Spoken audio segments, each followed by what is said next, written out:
What if I told you that the difference between the people who get everything they want out of life and the people who watch it pass them by isn't intelligence, it isn't luck, and it isn't even talent. It's one single trait: confidence. Think about every person you've ever admired.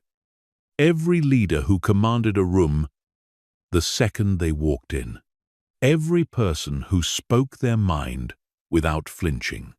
Every person who took the risk everyone else was too scared to take. Strip away the job title, strip away the money, strip away the achievements, and what's left underneath all of it is the same thing: a deep, unshakable belief in themselves. You've felt the absence of that belief before. The moment you wanted to speak up in a meeting and didn't. The moment you wanted to approach someone and talked yourself out of it. The moment you had an idea worth pursuing and buried it because some voice inside you said, "You're not ready, you're not good enough. Someone else will do it better." That voice has cost you more than you realize. Every hesitation, every opportunity you let slip by, every time you shrunk yourself to avoid being seen, that's the real price of low confidence.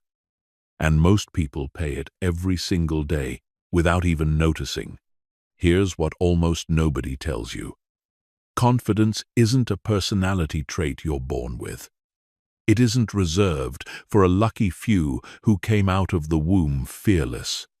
It is a skill. It's trainable, buildable, and improvable in exactly the same way you'd build muscle in a gym. The people who seem naturally confident didn't skip the work. They just did the work early enough or consistently enough that it now looks effortless from the outside. And that means the version of you that speaks with conviction, that walks into a room and commands respect, that takes risks without being paralyzed by fear of failure, that version of you is not a fantasy. It is available to you the same way it's available to anyone else. Through understanding how confidence actually works, and then deliberately building it, piece by piece.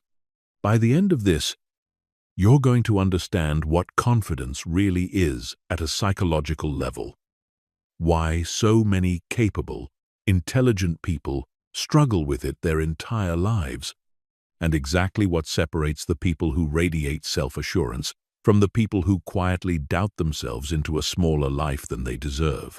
You're going to learn the hidden habits that are silently destroying your confidence right now without your awareness. You're going to learn the exact formula that builds unshakable self-belief. The specific behaviors that make other people perceive you as confident before you even say a word, and the mental frameworks that let you fail, get rejected, and get back up without your self-worth taking the hit. This isn't going to be vague motivational talk about believing in yourself. This is a real, practical breakdown of how confidence is built, maintained, and rebuilt after it's been knocked down.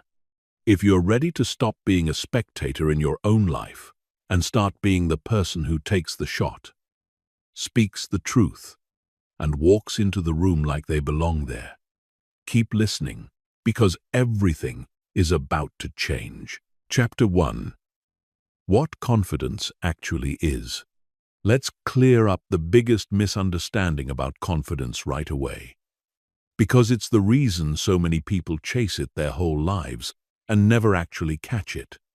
Confidence is not the absence of fear. It is not walking into a situation feeling zero doubt, zero nervousness, zero risk of failure. That version of confidence doesn't exist, and chasing it is chasing a lie. Even the most self-assured people you've ever met still feel fear before a big presentation, still feel nerves before a difficult conversation, still feel doubt when they're stepping into something unfamiliar. The difference is not that they don't feel it. The difference is what they do with it. Confidence is the willingness to act in spite of fear, uncertainty, or the risk of failure, because you trust yourself to handle whatever happens next. That last part is the key that almost everyone misses. Confidence isn't actually a prediction that things will go well. It's a trust that you'll be okay even if they don't. Think about the difference between those two things for a second.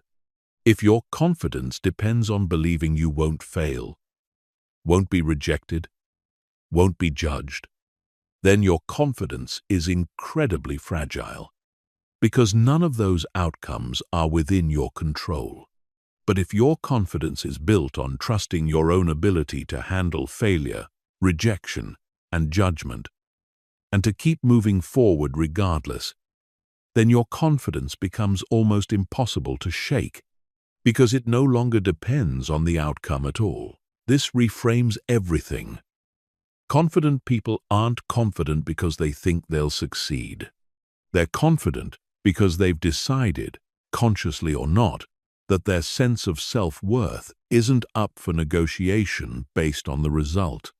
They can walk into a pitch meeting, get told no, and walk out still standing tall, because their identity was never resting on that yes in the first place. Compare that to someone whose entire sense of value is riding on the outcome of everything they do. Every rejection feels like a verdict on their worth as a person. Every mistake feels catastrophic. Of course, they hesitate before taking action, because to them, the stakes aren't just failing at a task. The stakes are proving they're not good enough, not smart enough, not worthy enough. That kind of pressure crushes action before it even starts. There's also a common trap people fall into, which is confusing confidence with certainty. They wait to feel 100% sure before they act. And because that certainty rarely, if ever, arrives, they wait forever.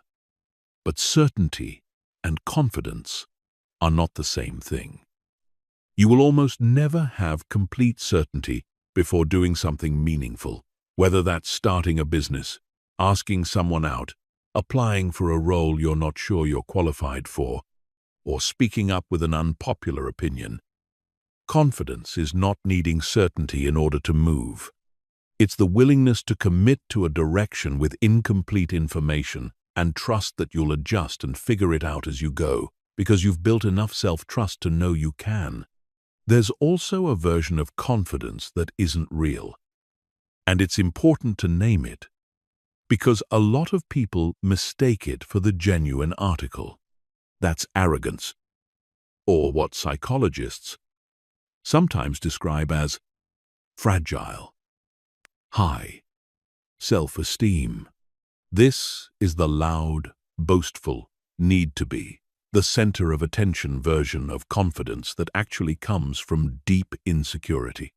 It requires constant validation and reacts with anger or defensiveness the moment it's challenged. Because underneath it, there's no real foundation. Real confidence is quiet. It doesn't need an audience to confirm it. It doesn't collapse the second someone disagrees. The person with real confidence can hear criticism, consider it honestly, and either adjust or dismiss it without feeling personally destroyed, because their sense of self isn't dependent on everyone's approval. It's also worth separating confidence from self-esteem, because the two get used interchangeably, even though they're not quite the same thing. Self-esteem is a broader, more general sense of your own worth as a person. Confidence is more specific. It's your belief in your ability to handle a particular situation, task, or challenge. You can have relatively healthy self-esteem overall and still lack confidence in a specific domain, like public speaking or negotiating a salary, simply because you haven't built the self-trust in that particular area yet. This distinction matters because it means you don't need to overhaul your entire sense of self-worth to become more confident in the areas where it counts. You can build confidence domain by domain, situation by situation, and watch it compound into something closer to general self-esteem over time as the evidence accumulates. There's one more piece worth naming here, because it explains why confidence sometimes seems to appear and disappear depending on the environment you're in. Confidence is also relational to context. Someone might feel completely at ease and self-assured with close friends, but freeze up in a room full of strangers. Someone might feel confident in their technical skill at work but crumble in social settings, or vice versa. This isn't a contradiction, and it doesn't mean the confident version of them is fake and the anxious version is the real them. It simply means confidence hasn't been built evenly across every domain yet, because different domains require different amounts of competence, exposure, and self-trust to be established. Understanding this takes the pressure off, needing to feel uniformly confident in every area of life all at once. You build it one domain at a time, starting with the ones that matter most to you right now. So here is the actual definition to hold on to as we move forward. Confidence is self-trust in action. It is the belief that no matter what happens, whether you succeed or fail, whether people approve or disapprove, you will be able to handle it and keep moving forward. Everything else, the posture, the tone of voice, the willingness to take risks, all of it flows from that single foundation. And because it's built on self-trust rather than on results, it means confidence is something you can build deliberately, starting today, regardless of your current circumstances, your past failures, or how insecure you might feel right now. That's the good news. And it's where we're headed next. Chapter 2. The Hidden Confidence Killers. Before we talk about how to build confidence, we need to talk about what's quietly destroying it, because most people are unknowingly sabotaging their own self-belief every single day through habits so normalized they don't even register as harmful. If you've ever wondered why your confidence feels inconsistent, strong one day and gone the next, it's usually because one or more of these silent killers are running in the background of your life. The first and most damaging one is seeking external validation. Every time you need someone else's approval to feel good about a decision, an idea, or even how you look, you are handing your sense of worth over to someone else's opinion. And here's the trap. Other people's opinions are inconsistent, often uninformed, and completely outside your control. If your confidence is tied to what other people think of you, it will always be unstable, because you cannot control what other people think. Confident people still value feedback, but they don't need approval to feel secure in who they are. They've already decided their own opinion of themselves matters more than the crowd's. The second confidence killer is comparison. This one has gotten significantly worse in the age of social media, where you're constantly shown curated highlight reels of other people's success, their bodies, their relationships, their money, their achievements, all while you're living inside your own unfiltered reality with all its mess and doubt. Comparing your behind the scenes to someone else's highlight reel is a losing game every single time, because you're not even comparing equivalent things. The truth is, the only comparison that actually builds confidence is comparing who you are today to who you were yesterday, last month, last year. That comparison is fair, it's motivating, and it's entirely within your control. The third killer and maybe the most insidious, because it happens silently inside your own head, is negative self-talk. Every time you tell yourself, "I always mess this up," "I'm not smart enough for this," "I'll probably fail anyway," your brain doesn't file that away as a passing thought. It treats it as instruction. Repeated enough times, that inner dialogue becomes your default operating belief about yourself.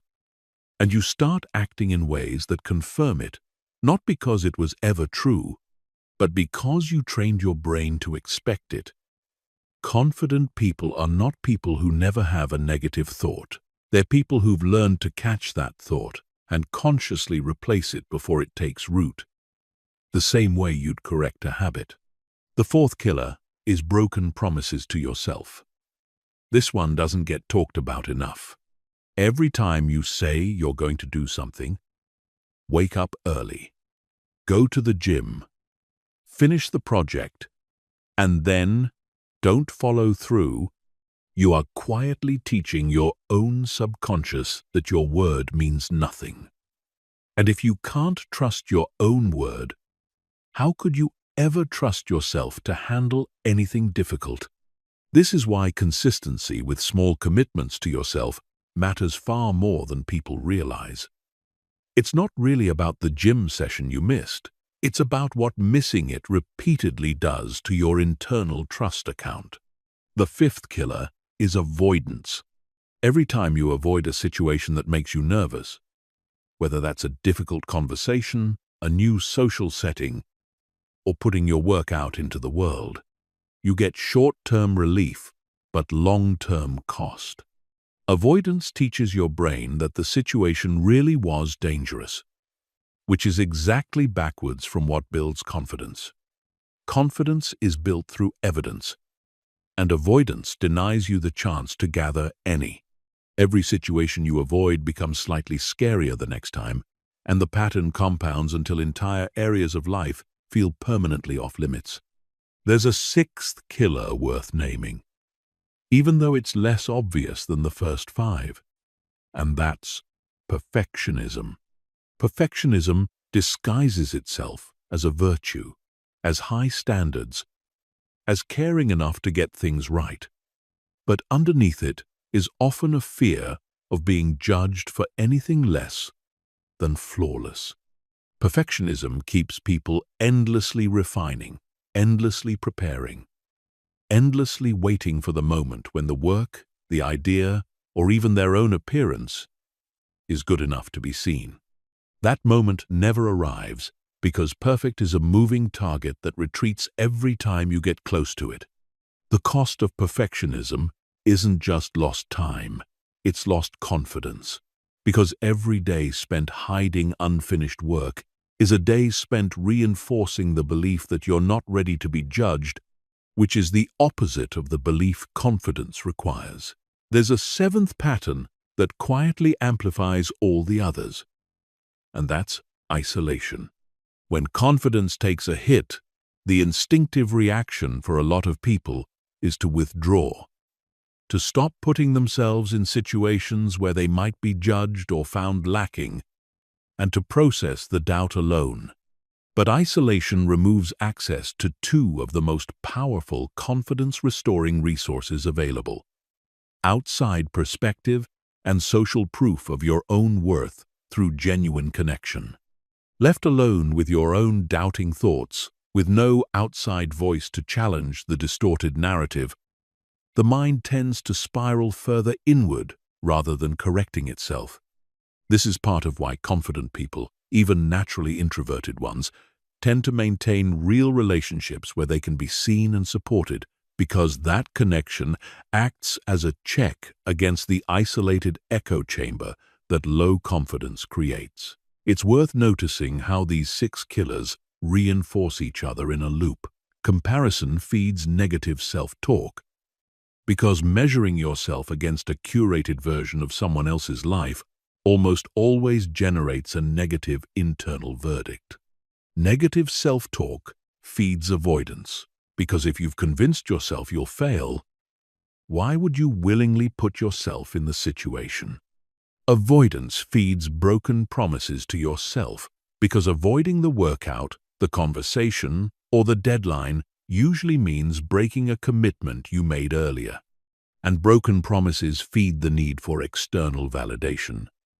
Because if you can't trust your own follow-through, you start looking outward for someone else to tell you that you're still doing okay. Seeing the loop for what it is often enough to start breaking it, because you realize these aren't 6 separate problems.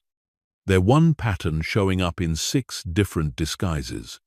Here's the important thing to understand about all 5 of these. None of them are permanent character flaws. They're habits. And habits, no matter how deeply ingrained, can be identified and changed. Most people never build lasting confidence not because they're incapable of it, but because they're unknowingly feeding these 5 killers every single day while wondering why nothing changes. Once you can see them clearly, and now you can, you take away their power to operate on autopilot. The next chapter is where we start replacing them with the actual formula that builds real, durable self-belief. Chapter 3. The Confidence Formula. Now that you understand what confidence really is, and what's been quietly eroding it, it's time to build it deliberately. Confidence isn't magic, and it isn't luck. It follows a formula. The same way physical strength follows a formula of resistance, repetition, and recovery. Here is exactly what that formula looks like. The first pillar is competence. This is the most overlooked and most powerful confidence builder there is. The fastest, most reliable way to feel genuinely confident in any area of life is to actually become good at it. Not to fake it. Not to talk yourself into feeling confident through affirmations alone, but to put in real repetitions until skill catches up to belief. Confidence in public speaking comes from actually speaking in public, over and over, until it stops feeling foreign. Confidence in your career comes from becoming genuinely excellent at your craft. Confidence in social situations comes from actually practicing conversations until your brain stops treating them as a threat. Competence and confidence grow together, and trying to build one without the other is why so much confidence advice fails. You cannot affirm your way into skill, but skill will absolutely build your confidence. The second pillar is voluntary exposure to fear. Confidence does not grow in comfort. It grows exactly at the edge of what makes you uncomfortable. Every time you do the thing that scares you and survive it, and you always survive it, your brain updates its threat assessment. It learns that the feared situation wasn't actually dangerous, just uncomfortable. And the fear response shrinks a little each time. This is why people who regularly put themselves in new, challenging, occasionally embarrassing situations become progressively harder to rattle. They've built up a track record of proof, through direct experience, that discomfort is survivable. If you're avoiding the situations that scare you, you're not protecting your confidence, you're starving it of the exact evidence it needs to grow. The third pillar is physical state. This might sound almost too simple to matter, but your body directly influences your mind, not just the other way around. The way you stand, the way you breathe, the way you move through a room. All of it sends signals to your own brain about whether you're in a safe, powerful state or a threatened, small one.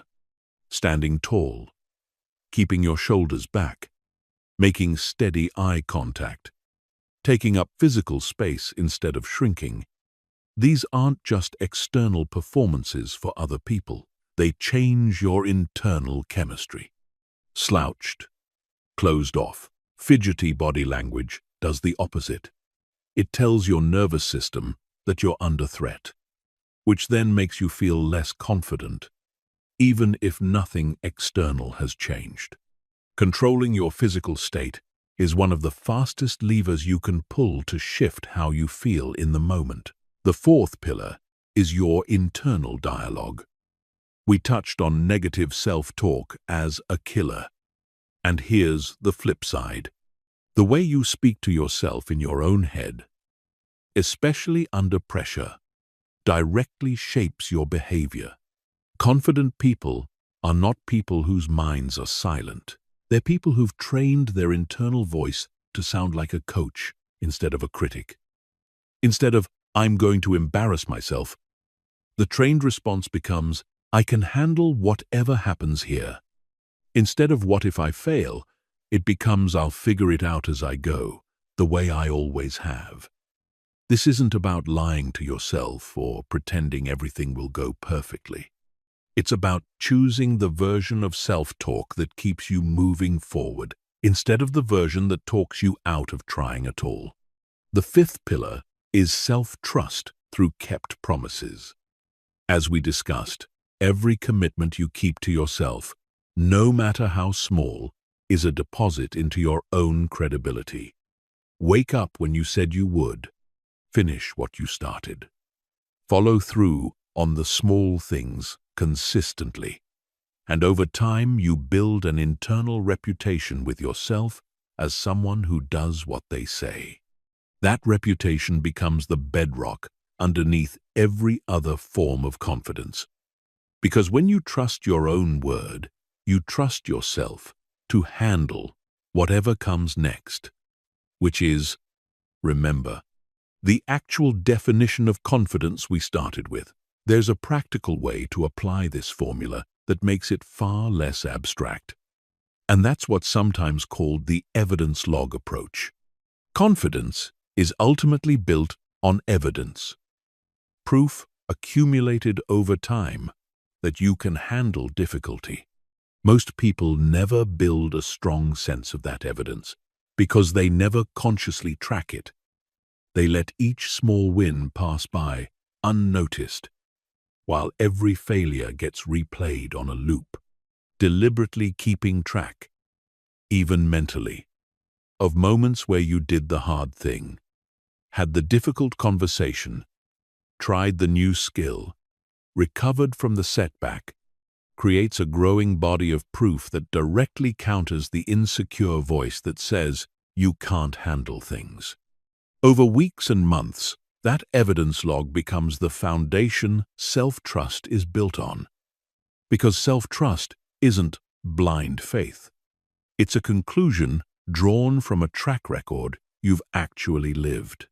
It's also worth understanding why the formula has to be practiced in this order. Roughly speaking, trying to force exposure to fear before you've built any competence at all often backfires, because you're stepping into a high-stakes situation with no skill to fall back on, which can create a genuinely bad outcome that reinforces fear instead of reducing it. This doesn't mean you need to wait until you're an expert before you try anything. That would just be another form of avoidance. It means starting with manageable versions of the challenge, building a small base of competence, then gradually increasing exposure as your skill grows so that each rep is challenging but not so far beyond your current ability that it sets you back. This is sometimes described as staying at the edge of your comfort zone rather than jumping straight into the deep end. And it's the difference between exposure that builds confidence and exposure that damages it. These 5 pillars work together, not separately. Competence without exposure to fear creates someone skilled but still hesitant. Exposure to fear without physical control leaves someone still visibly shaky, even while pushing through. Confidence is the compound result of practicing all 5 simultaneously. And the good news is that you don't need to master them before you start. You build the formula by living it. One uncomfortable rep at a time. Chapter 4.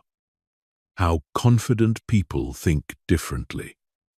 And all, confidence isn't only visible in what people do. It's visible in how they interpret the events happening around them.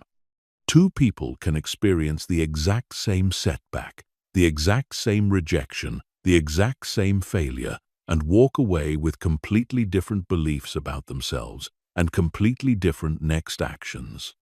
The difference lives entirely in how they think about what happened. And this chapter is about installing that same thinking pattern into your own mind.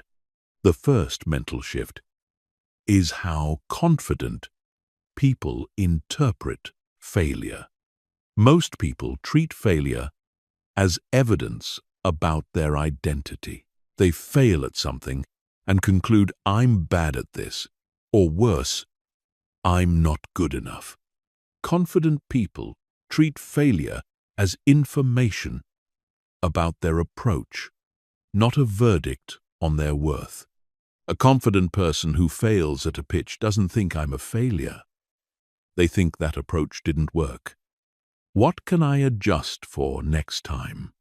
This single reframe changes everything downstream, because when failure is just data, it doesn't threaten your identity. And when it doesn't threaten your identity, you're free to keep trying without the crushing weight of shame attached to every attempt. The second shift is how confident people relate to other people's opinions.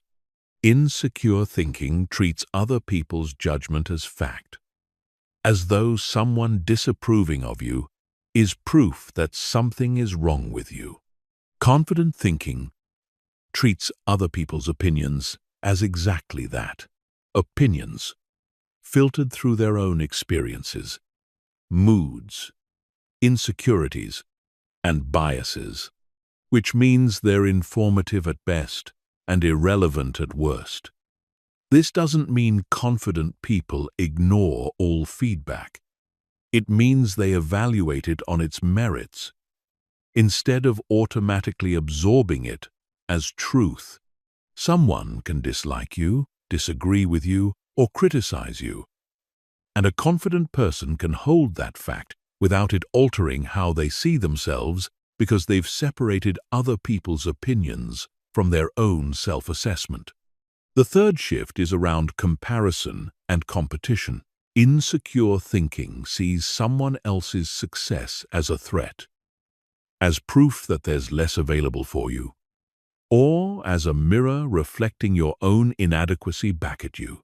Confident thinking sees other people's success as evidence of what's possible, and often as useful information about how to get there. This is a genuinely learnable shift. The next time you notice envy or insecurity creeping in while watching someone else succeed, try consciously reframing it. Instead of "they have what I don't," try "if they can do it, there's a path that exists. What can I learn from how they did it?" That reframe alone, practiced consistently, changes your entire relationship with other people's achievements. The fourth shift is about permission. Insecure thinking waits for permission, waits to feel ready, waits for someone else to validate the idea, the decision, the direction, before acting. Confident thinking operates from self-authorization. It doesn't wait to be picked, chosen, or approved. It moves based on its own judgment and its own timeline. This is often the single biggest visible difference between people who seem to move through life with momentum and people who stay stuck, waiting for a green light that never comes. Nobody is coming to grant you permission. Confident people understand that and grant it to themselves. The fifth shift is around identity versus behavior. Insecure thinking fuses identity and behavior together. So a single mistake becomes, I am a mistake. A single awkward interaction becomes, I am awkward. A single rejection becomes, I am unwanted. Confident thinking keeps behavior and identity separated. A mistake is something you did, not something you are. This distinction sounds subtle, but it's enormously powerful, because it means a bad outcome never has to spiral into a permanent negative self-concept. You can have a bad day, a failed attempt, an embarrassing moment, and walk away from it as the same fundamentally capable person you were before it happened. There's a sixth mental shift that ties the others together, and it has to do with how confident people relate to time. Insecure thinking tends to catastrophize the future, imagining worst-case outcomes in vivid detail before anything has even happened. And it tends to relitigate the past, replaying old embarrassments and mistakes long after they're over. This constant time travel, backward into regret and forward into anxiety, drains the mental energy that could otherwise be spent acting in the present. Confident thinking is far more anchored in the present moment. It acknowledges the past without being trapped by it, and it prepares for the future without spiraling into imagined disaster. This doesn't mean confident people never think about consequences or never learn from mistakes. It means they don't let that thinking hijack their ability to function in the here and now, where all actual progress happens. One practical way to train all 6 of these shifts is through a technique sometimes called cognitive reframing, which is simply the deliberate practice of noticing an unhelpful automatic thought and consciously generating a more accurate, more useful alternative. This isn't about toxic positivity or pretending everything is fine when it isn't. It's about checking whether your automatic interpretation of a situation is actually the most accurate one available, or whether it's just the most familiar one, worn into a groove through years of repetition. Most negative self-talk isn't objectively true. It's just habitual. The moment you start treating your own thoughts as hypotheses to be examined rather than facts to be accepted, you take back control over how you interpret your own life. And that control is, at its core, what confidence actually is. Chapter 5. Body Language and the Physiology of Confidence. We touched briefly on physical state as one of the 5 pillars, but it deserves its own deeper dive, because the connection between your body and your confidence is far more powerful and far more immediate than most people realize. Your nervous system is constantly reading signals from your own posture, breath, and movement to determine whether you're safe or threatened, and it makes that determination faster than your conscious mind can override it. This means you can influence how confident you feel in real time by deliberately controlling how you carry yourself. Start with posture. An open, upright posture, shoulders back, chest open, spine tall, sends a signal of safety and readiness to your own brain. A closed, hunched posture, shoulders rolled forward, chin down, arms crossed tightly, sends the opposite signal, one of defense and threat. This isn't just about how you appear to other people, although that matters too. It's about the feedback loop your own body creates for your own mind. Sit or stand in a closed posture for even a minute and notice how your internal state shifts towards smaller, more anxious feelings. Then deliberately open your posture and notice the shift back. Your body is not just a passenger reacting to your emotions, it's actively shaping them. Next is eye contact. Confident eye contact is steady but not aggressive, present without staring someone down. People who avoid eye contact, who look away quickly, who glance at the floor during conversation, are signaling submission and discomfort, both to the other person and to their own nervous system.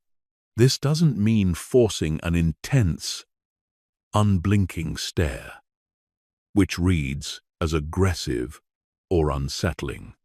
It means being willing to hold eye contact naturally through a conversation instead of instinctively looking away the moment it feels slightly uncomfortable. Like everything else in this chapter, this is trainable through simple, repeated practice.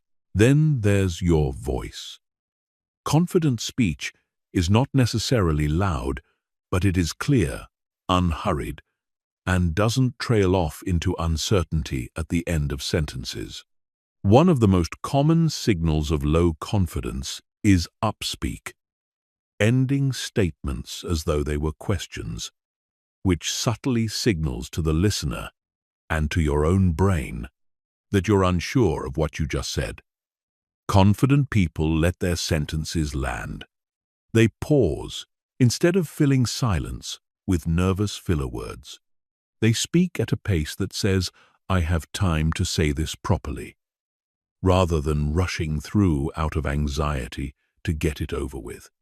Slowing down your speech, even slightly, is one of the fastest ways to sound and eventually feel more grounded.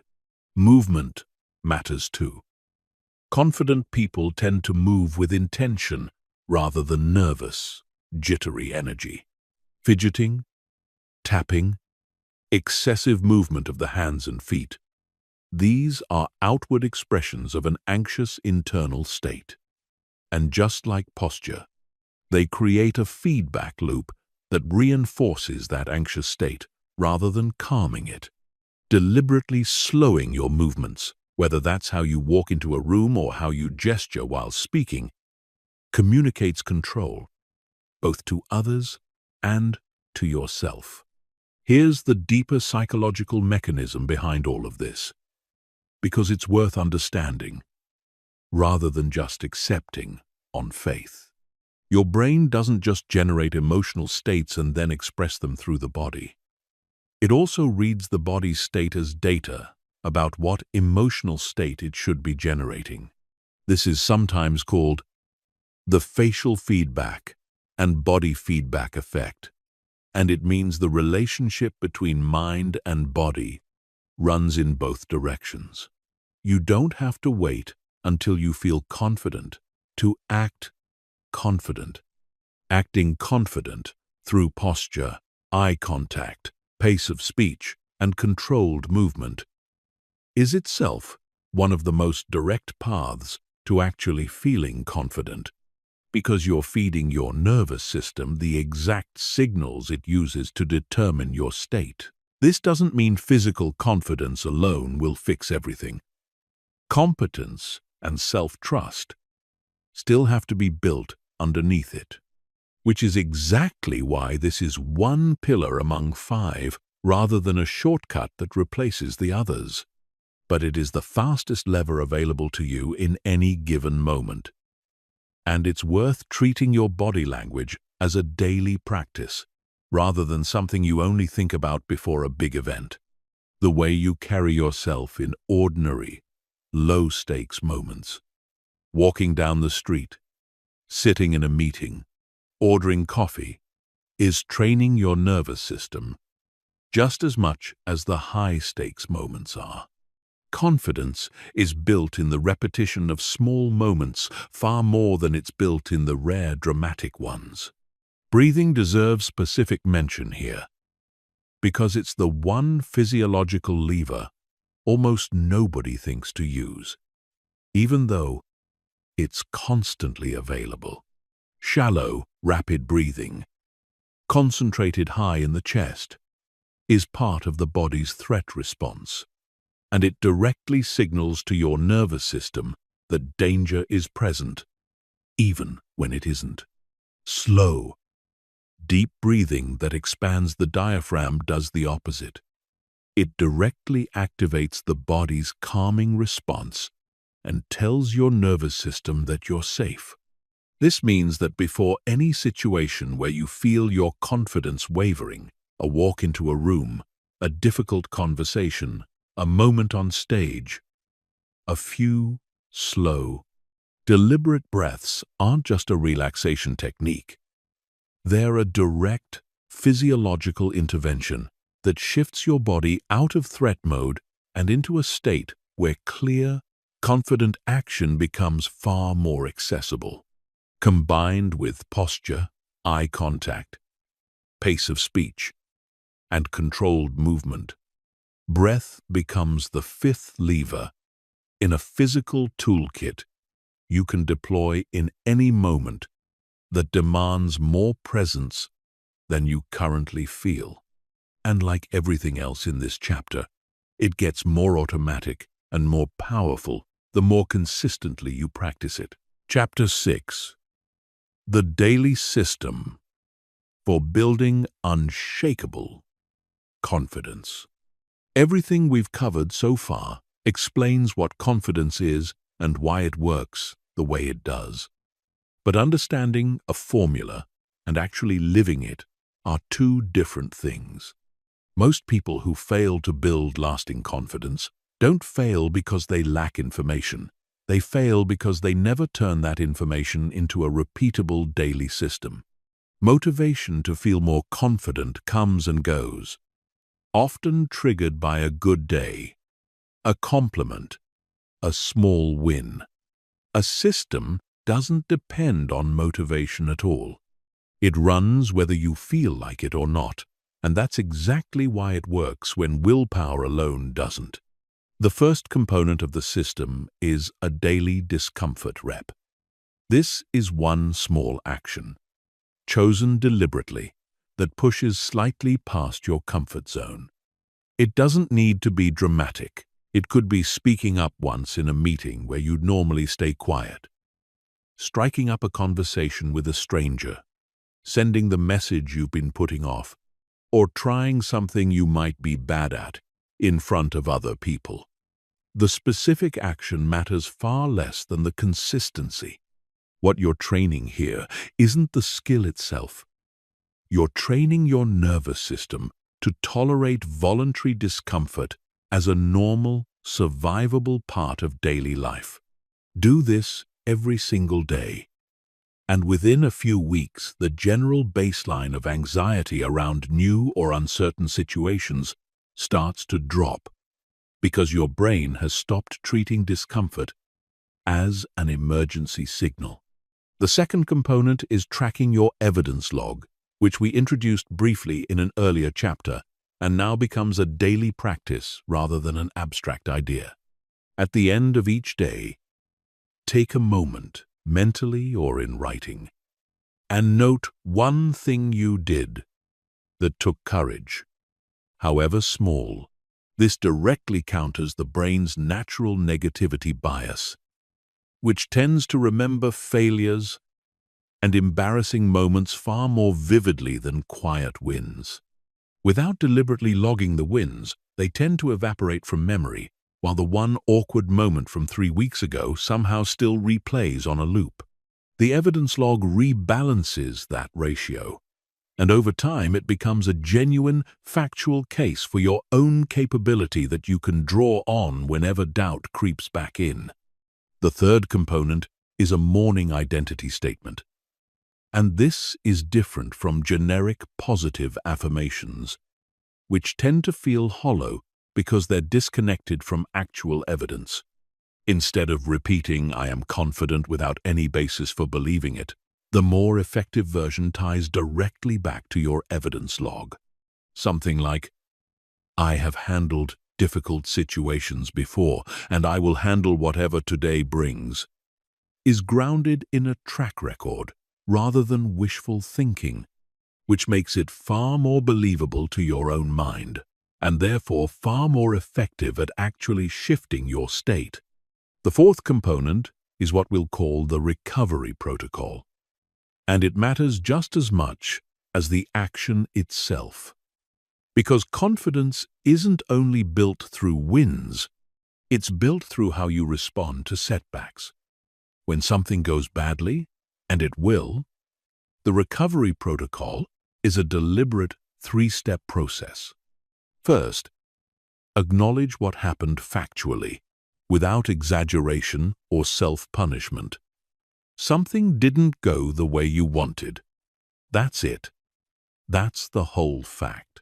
Second, extract one specific, useful lesson from it. Not a vague sense of general failure, but one concrete adjustment you can make next time. Third, take one small action within 24 hours that moves you forward again, even if it's unrelated to the setback itself. This breaks the spiral that turns a single bad moment into a multi-day confidence collapse, because you're proving to yourself, through action, that a setback is a data point, not a wall. The fifth component is environment design.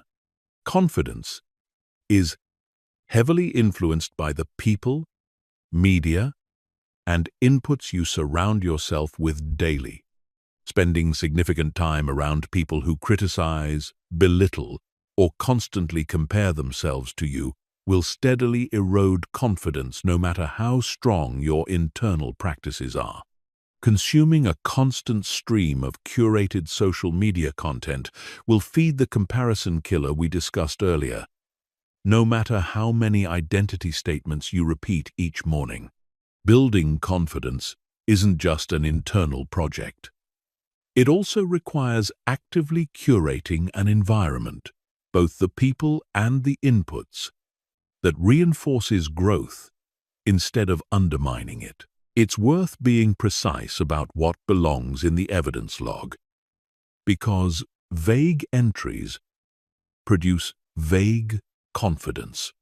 An entry like "had a good day" isn't nearly as useful as something specific, like "spoke up in the meeting even though my hands were shaking," or "had the conversation I'd been avoiding for 2 weeks, and it went better than I expected."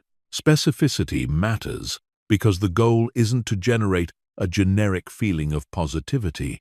It's to build a concrete, retrievable body of proof that can be called on precisely when doubt shows up again in a similar situation. A specific memory of handling a hard conversation is far more useful the next time a hard conversation looms than a general, unspecific sense that things have been going okay lately. It also helps to think of the daily discomfort rep as a ladder rather than a single fixed challenge. Early on, the rep might be something as small as holding eye contact a beat longer than feels natural, or asking a simple question out loud instead of silently wondering.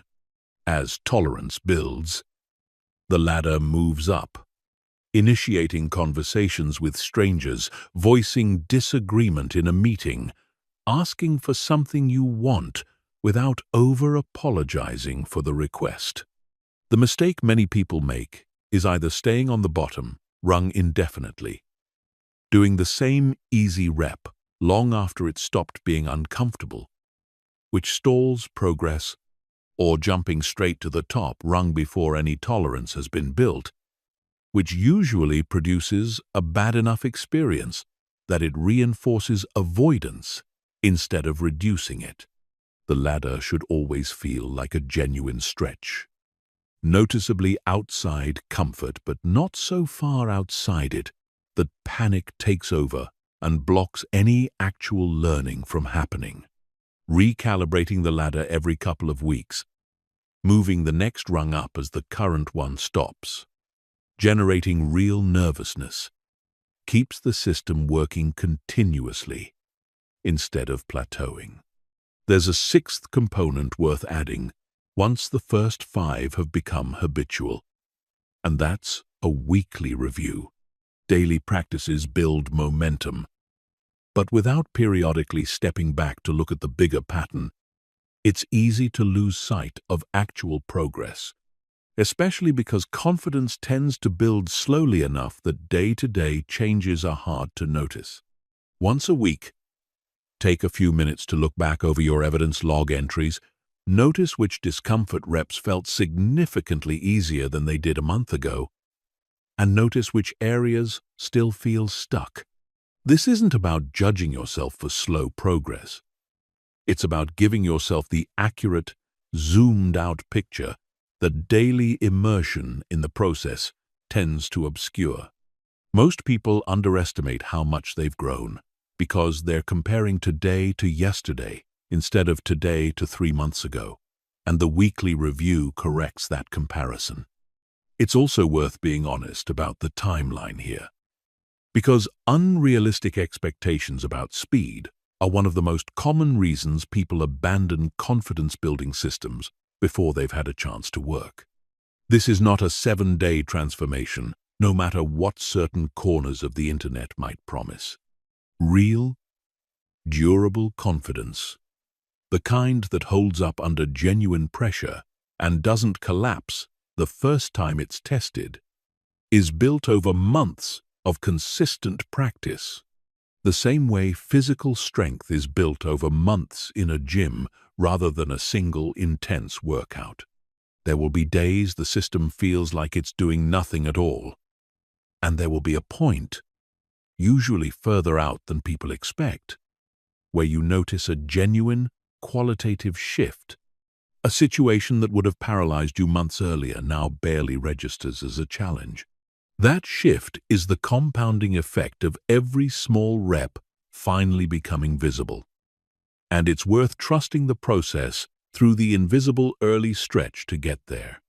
Put these 5 components together: a daily discomfort rep, an evidence log, a grounded identity statement, a recovery protocol for setbacks, and deliberate environment design, and you have a complete operating system that builds confidence automatically over time. The same way a consistent training program builds physical strength automatically over time.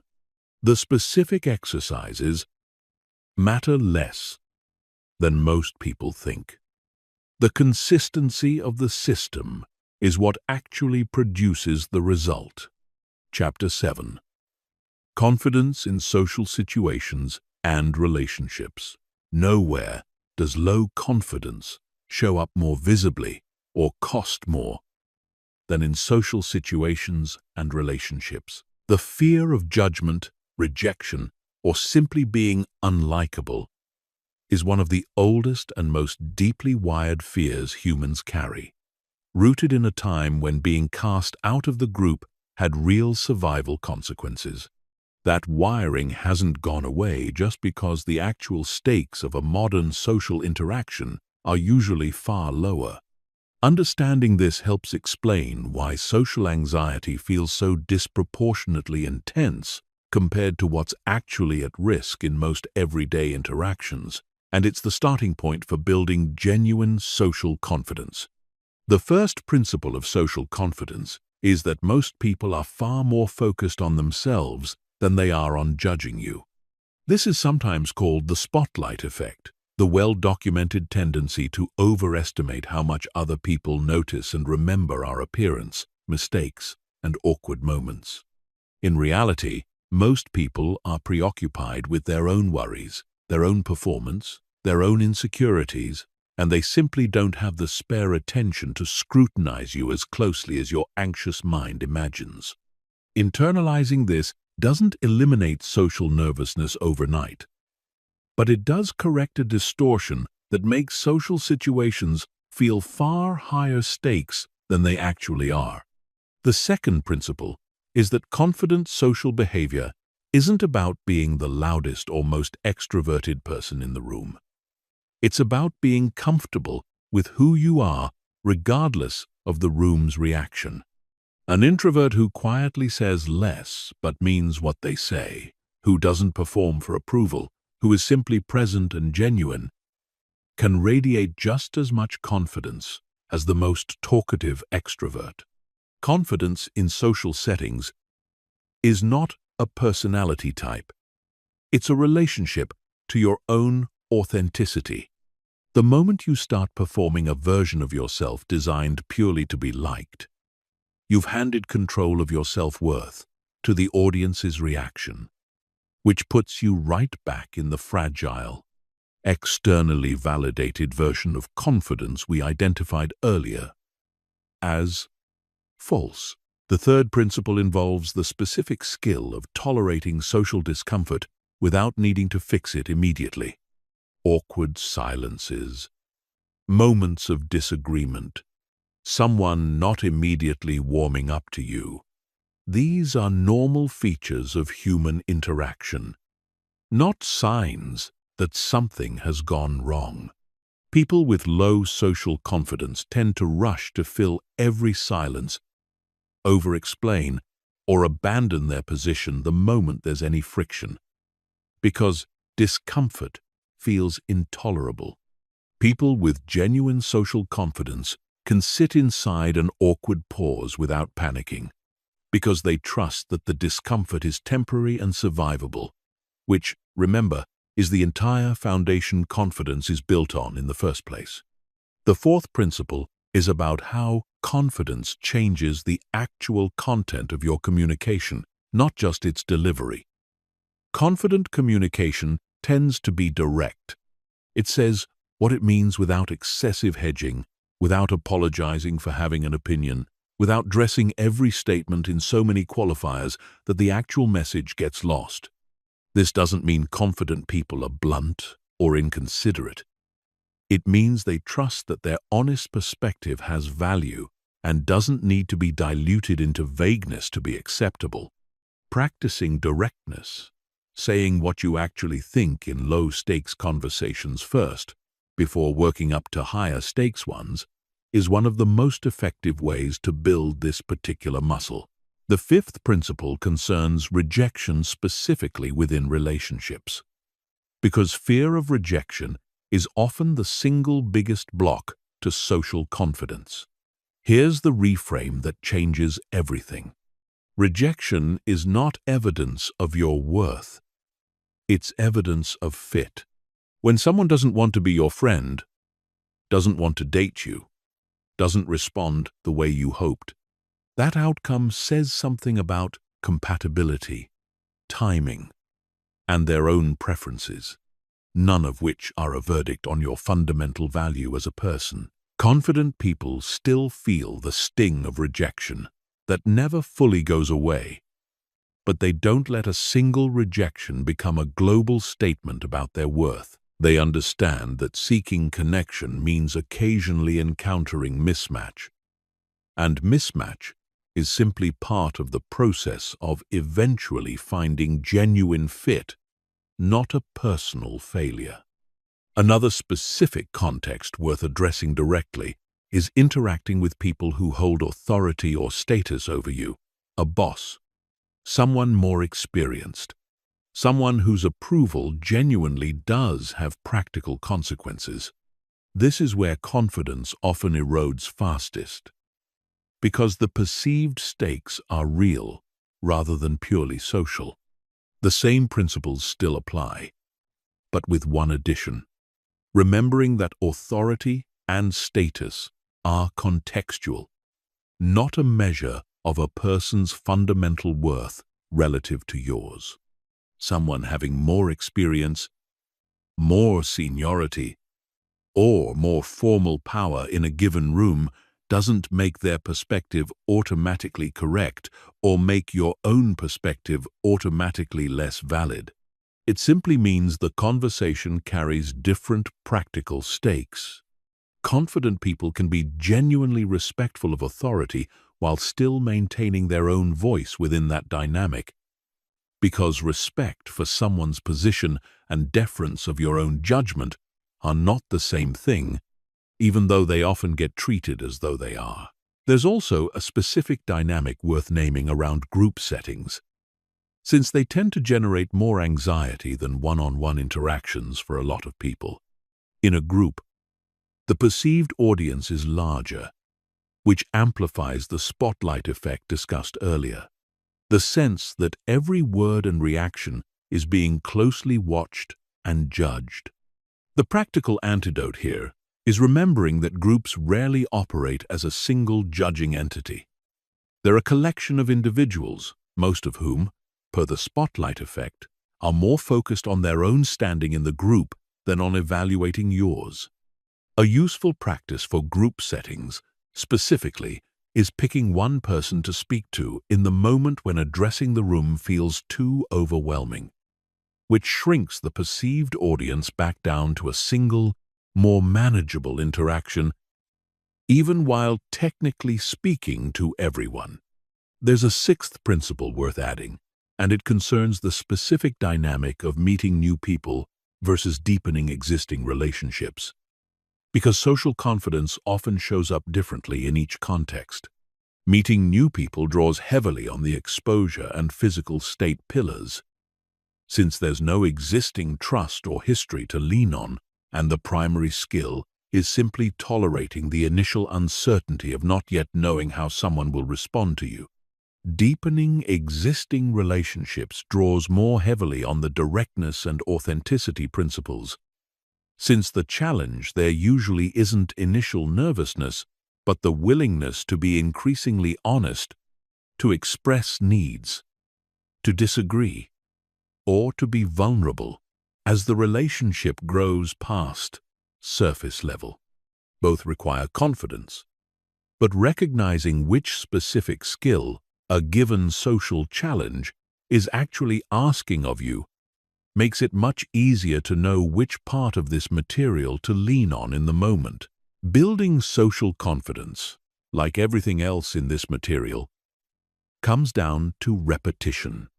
Every conversation you have, every silence you tolerate without rushing to fill it, every honest opinion you voice instead of swallowing, every rejection you survive and keep moving past, is a rep that trains your nervous system to treat social interaction as fundamentally safe rather than fundamentally threatening. There is no shortcut around the reps, but there is also no situation so socially intimidating that it can't eventually be handled with enough accumulated practice. Chapter 8. How confidence changes the way the world treats you. There's a phenomenon worth understanding clearly, because it explains why confidence seems to compound so powerfully once it takes root, and it has to do with how other people respond to you differently based on how you carry yourself. This isn't mystical or unscientific. It's a well-documented pattern in human social behavior, and understanding the mechanism makes it far easier to use deliberately.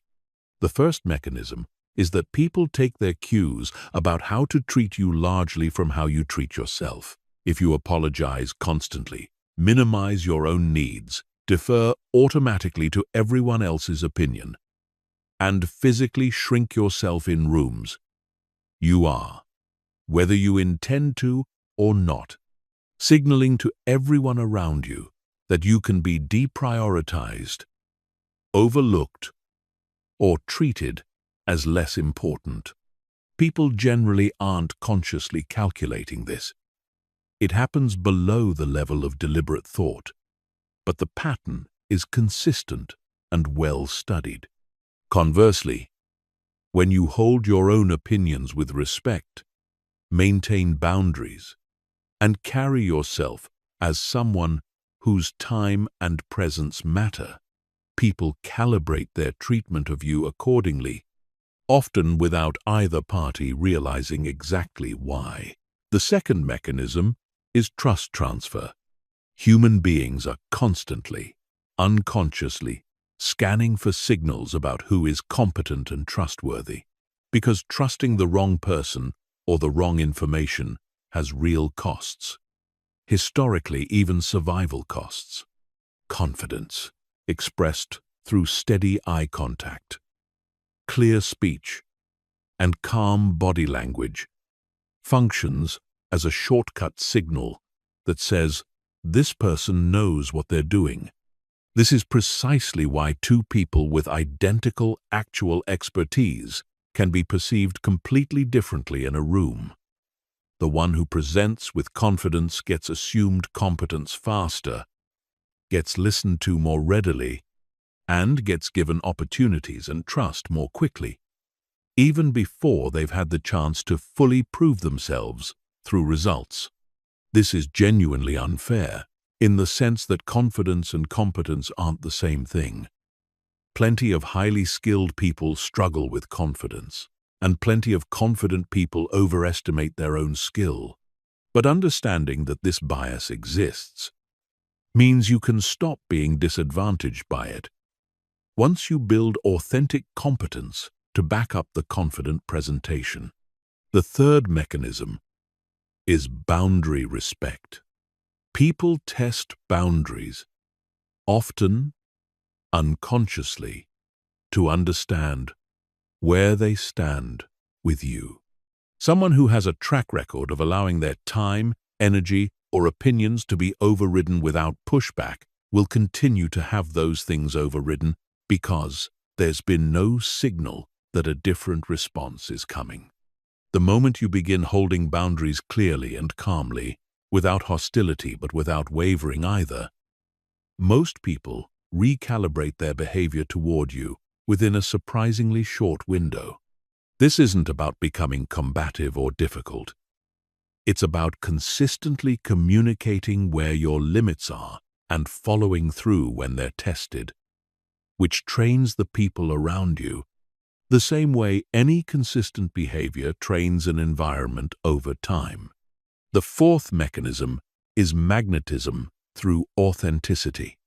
Paradoxically, people are far more drawn to those who seem comfortable being disliked than to those who are visibly desperate for approval.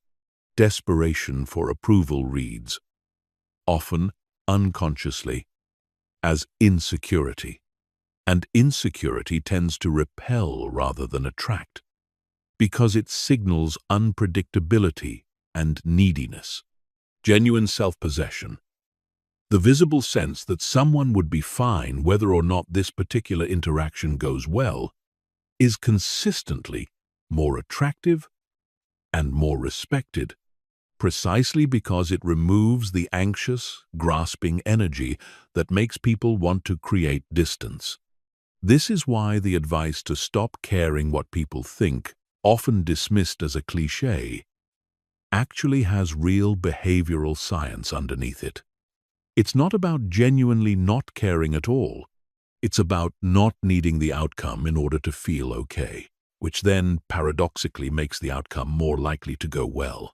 The fifth mechanism worth naming is consistency over time. Because a single, confident moment doesn't shift how people treat you nearly as much as a sustained pattern does. People update their mental model of who you are gradually, based on repeated observation, not based on any single instance. This means the shift in how others treat you as your confidence grows is rarely sudden or dramatic. It's incremental, and it can be easy to miss if you're only looking for a single, obvious moment of change, trusting that the pattern is compounding, even when no single day feels like proof of it, is part of what allows people to stay consistent with the daily practices long enough for the shift to become undeniable. There's one important caveat worth adding here, because presenting confidently without the substance to back it up eventually hits a ceiling.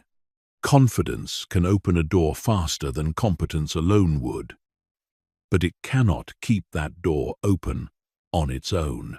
Someone who projects confidence they haven't actually earned through competence and self-trust will eventually be found out, because trust extended based on presentation alone gets tested the moment real performance is required.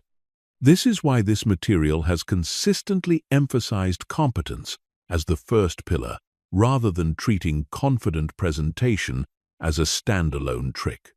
The most durable, most respected form of confidence is the version backed by genuine substance, where the outward signal and the underlying reality actually match. That alignment is what turns a first impression into lasting trust, rather than a brief advantage that collapses under scrutiny. None of this means confidence is a manipulation tactic or a trick to extract better treatment from other people. It's simply an honest description of how humans respond to each other, and understanding it removes some of the mystery around why certain people seem to move through the world with doors opening more easily. Those doors aren't opening because of luck or unfair advantage in most cases. They're opening because confidence changes the signals being sent and received in every interaction. And those signals shape outcomes far more than most people realize. Chapter 9. Overcoming rejection, criticism, and setbacks without losing yourself. No matter how much confidence you build, you will still face rejection, criticism, and setbacks, because that's simply the cost of doing anything meaningful in the world. The goal was never to build a version of confidence immune to these experiences. That version doesn't exist for anyone, no matter how accomplished. The goal is building the capacity to experience rejection, criticism, and failure without those experiences dismantling your sense of self each time. This chapter is about exactly how to do that. Start with rejection specifically. The instinct when facing rejection, whether it's a job you didn't get, a relationship that didn't work out, or an idea that got dismissed, is to search for what's wrong with you that caused it. This instinct feels productive, like you're learning something. But it's usually just self-punishment dressed up as reflection. A more useful question than what's wrong with me is simply what happened here, and what, if anything, is actually within my control to adjust. Sometimes the honest answer is nothing. The fit simply wasn't right. The timing was off. Someone else was a better match, for reasons that have nothing to do with your worth. Sitting with that honest, less dramatic answer is often harder than spiraling into self-blame, because self-blame at least offers the illusion of control, the false comfort of, if I just fix this one flaw, rejection will never happen again. Real confidence requires tolerating the more accurate truth that rejection is sometimes simply a fact of circumstance, not a referendum on your value. Criticism requires a slightly different skill, because unlike outright rejection, criticism often does contain useful information mixed in with the discomfort of receiving it. The key distinction confident people learn to make quickly is separating the delivery of criticism from its content. Someone can deliver a genuinely useful piece of feedback poorly, harshly, or with bad timing, and someone can deliver completely useless, biased criticism with perfect diplomacy.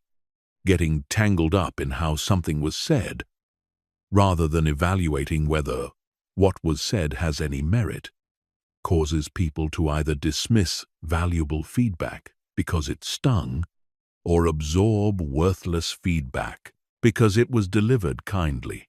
The practiced response is to mentally separate the two. Ask honestly whether there's a kernel of truth worth acting on. Take that piece if it exists, and let go of the rest, including the emotional sting of the delivery, without needing to litigate whether the other person was fair in how they said it. Setbacks, the broader category that includes both rejection and criticism, along with plain failure, require what we introduced earlier as the recovery protocol, but it's worth going deeper here on the psychology of why that protocol works. The reason setbacks damage confidence isn't the setback itself. It's the story people tell themselves about what the setback means. A setback interpreted as this is one data point in a long process stays contained and survivable. A setback interpreted as this proves I'm not capable spirals outward and starts contaminating unrelated areas of confidence. Because now it's not about the specific situation anymore. It's about a global verdict on your competence as a person. This is why the practice of deliberately reframing a setback as specific and temporary, rather than allowing it to become general and permanent in your own mind, is one of the most protective confidence habits available. There's also real value in normalizing failure as a mathematical reality of pursuing anything worthwhile, rather than treating each individual failure as a unique personal catastrophe. Anyone who has achieved significant success in any field, business, relationships, creative work, has a failure rate behind that success that would surprise most people, because failures are rarely visible from the outside, the way the eventual win is. Understanding that failure is simply the statistical cost of enough attempts, rather than evidence that you specifically are uniquely bad at something, removes a huge amount of the emotional weight each individual failure carries. The people who eventually succeed aren't the people who failed less. In most cases, they're the people who kept making attempts despite failing at roughly the same rate as everyone else, because they didn't let each failure convince them to stop. It's worth drawing one more distinction here between guilt and shame, because the two are often conflated, but they lead to very different outcomes. Guilt is the feeling that I did something that didn't work out well, tied to a specific action. Shame is the feeling that I am fundamentally flawed, tied to identity rather than action. Guilt tends to be productive. It motivates a specific correction and then resolves. Shame tends to be paralyzing, because there's no specific action to correct when the belief is about your entire worth as a person rather than a particular choice. A huge part of building resilience to setbacks is learning to catch the moment a setback starts sliding from guilt into shame, from "I made a mistake" into "I am a mistake," and consciously pulling it back to the more accurate, more specific, and ultimately more useful interpretation. There's one more distinction worth making before moving on: the difference between processing a setback and dwelling on it. Processing means acknowledging what happened, feeling the disappointment honestly rather than suppressing it, extracting whatever lesson exists, and then consciously redirecting attention forward. Dwelling means replaying the same setback repeatedly without any of it converting into forward motion, which doesn't actually process the emotion. It just keeps re-triggering it without resolution. A useful, practical boundary here is giving yourself a defined window, an evening, a day, whatever feels honest, to genuinely feel the disappointment of a setback, and then deliberately choosing to redirect once that window has passed. This isn't about suppressing emotion. Unprocessed, suppressed emotion tends to resurface later in less useful ways. It's about giving the emotion its due without letting it become the only thing running in the background indefinitely. The final piece of this chapter is self-compassion, which gets dismissed by some as soft or unnecessary. But the research consistently shows the opposite, that people who treat themselves with basic kindness after a setback recover faster and take more effective action afterward than people who respond to their own failures with harsh self-criticism. This isn't about lowering your standards or excusing poor effort. It's about recognizing that the same encouraging, steady tone you'd use with a friend who came to you after a failure is also the tone that produces the best results when you direct it at yourself. Confidence isn't built by being your own harshest critic. It's built by becoming, over time, your own most reliable ally. Chapter 10. Confidence under pressure. Everything covered so far builds a foundation, but the real test of confidence happens in high-pressure moments. The job interview, the difficult conversation you can't avoid, the presentation in front of people whose opinion matters to your career. The moment where the stakes are real and the outcome genuinely matters. This is where confidence either holds or collapses, and this chapter is about exactly how to keep it holding when the pressure is highest. The first thing to understand about high-pressure moments is that the physiological response you feel, the racing heart, the tightened chest, the surge of adrenaline, is not actually a sign that something is wrong. It's your body's performance-enhancing response. The same physiological state that prepares an athlete for peak performance right before competition. The difference between someone who performs well under pressure and someone who falls apart isn't the absence of this physical response. Both people experience it. The difference is entirely in how each person interprets it. Interpreting the racing heart as I'm about to fail generates anxiety that actively impairs performance. Interpreting the exact same racing heart as my body is preparing me to perform at my best channels that identical physiological arousal into focus and energy instead. This reframe, sometimes called arousal reappraisal, has been shown repeatedly to improve actual performance in high-pressure situations, and it costs nothing to practice. It's simply a different sentence you tell yourself about a sensation you're going to feel either way. The second tool for pressure moments is preparation specificity. Vague preparation, generally reviewing material or thinking about what you'll say, leaves too much room for anxiety to fill the gaps with worst-case scenarios. Specific preparation, actually rehearsing the exact opening lines you'll use, practicing the specific answers to likely difficult questions, running through the physical setup of the room if possible, closes those gaps with concrete familiarity instead. The nervous system responds to familiarity with calm, and the fastest way to manufacture familiarity with an unfamiliar high-stakes situation is detailed, specific rehearsal beforehand, not just general thinking about it. The third tool is what happens in the moments immediately before the pressure event, sometimes called the pre-performance routine. Elite performers across nearly every high-pressure field, sports, public speaking, performance, tend to have a consistent, deliberate routine they run through.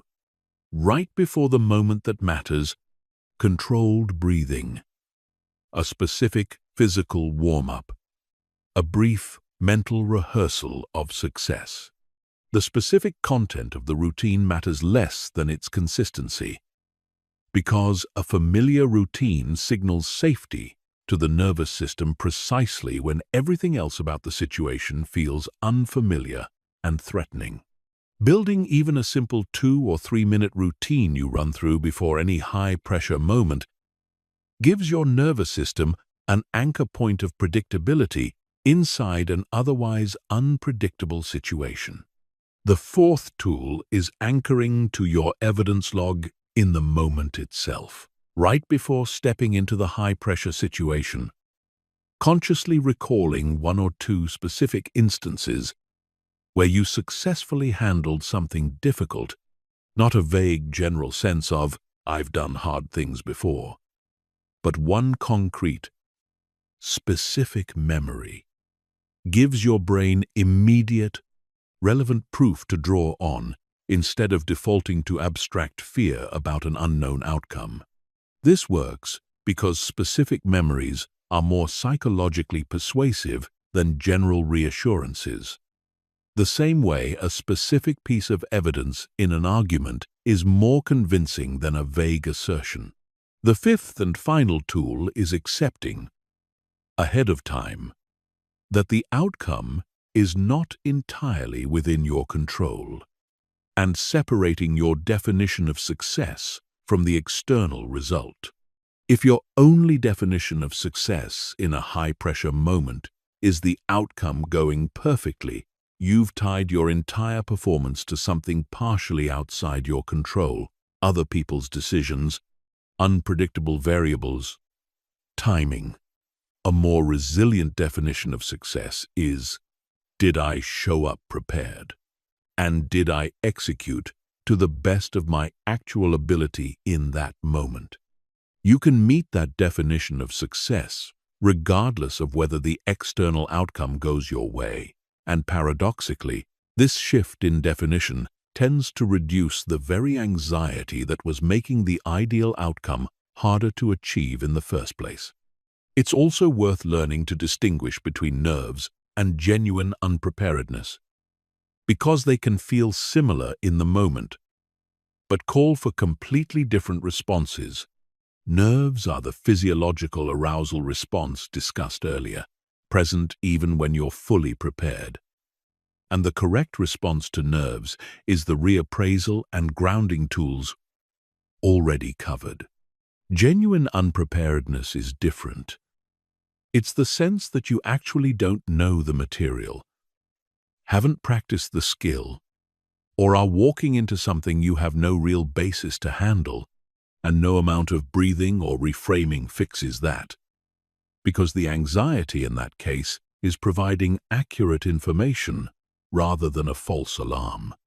Learning to tell these apart matters because applying pressure management techniques to a situation of genuine unpreparedness just masks a real problem instead of solving it, while mistaking ordinary nerves for a sign of unpreparedness leads people to over-prepare anxiously or avoid the situation entirely when what they actually needed was simply to trust the preparation they'd already done. It's worth noting that performing well under pressure is itself a skill that improves specifically with exposure to pressure, not with avoidance of it. Every high-stakes moment you move through, regardless of how it turns out, adds to a specific category of evidence, proof that you can function, think clearly, and execute even when the stakes are real and the nerves are present. This is different from general life confidence. It's pressure-specific confidence. And it only gets built by actually experiencing pressure repeatedly rather than by reading about how to handle it. This is precisely why people who regularly put themselves in high-stakes situations, whether by choice or by circumstance, tend to become progressively calmer under pressure over time, not because the pressure itself has changed, but because their track record of proof that they can handle it has grown substantially deeper. This is the same principle from the very beginning of this material applied at its highest stakes version. Confidence was never really about guaranteeing good outcomes. It was always about trusting yourself to show up fully and handle whatever comes next. And pressure moments are simply where that trust gets tested most directly. Chapter 11. Confidence and decision making. One of the clearest places low confidence shows up in daily life is in the simple act of making decisions, and one of the clearest places high confidence shows up is in how quickly and cleanly decisions get made without unnecessary suffering. If you've ever spent an hour deciding what to order at a restaurant, agonized over a text message for 20 minutes before sending it, or delayed a decision for weeks that ultimately took 5 minutes to make once you finally committed, you've experienced exactly what low confidence does to decision-making.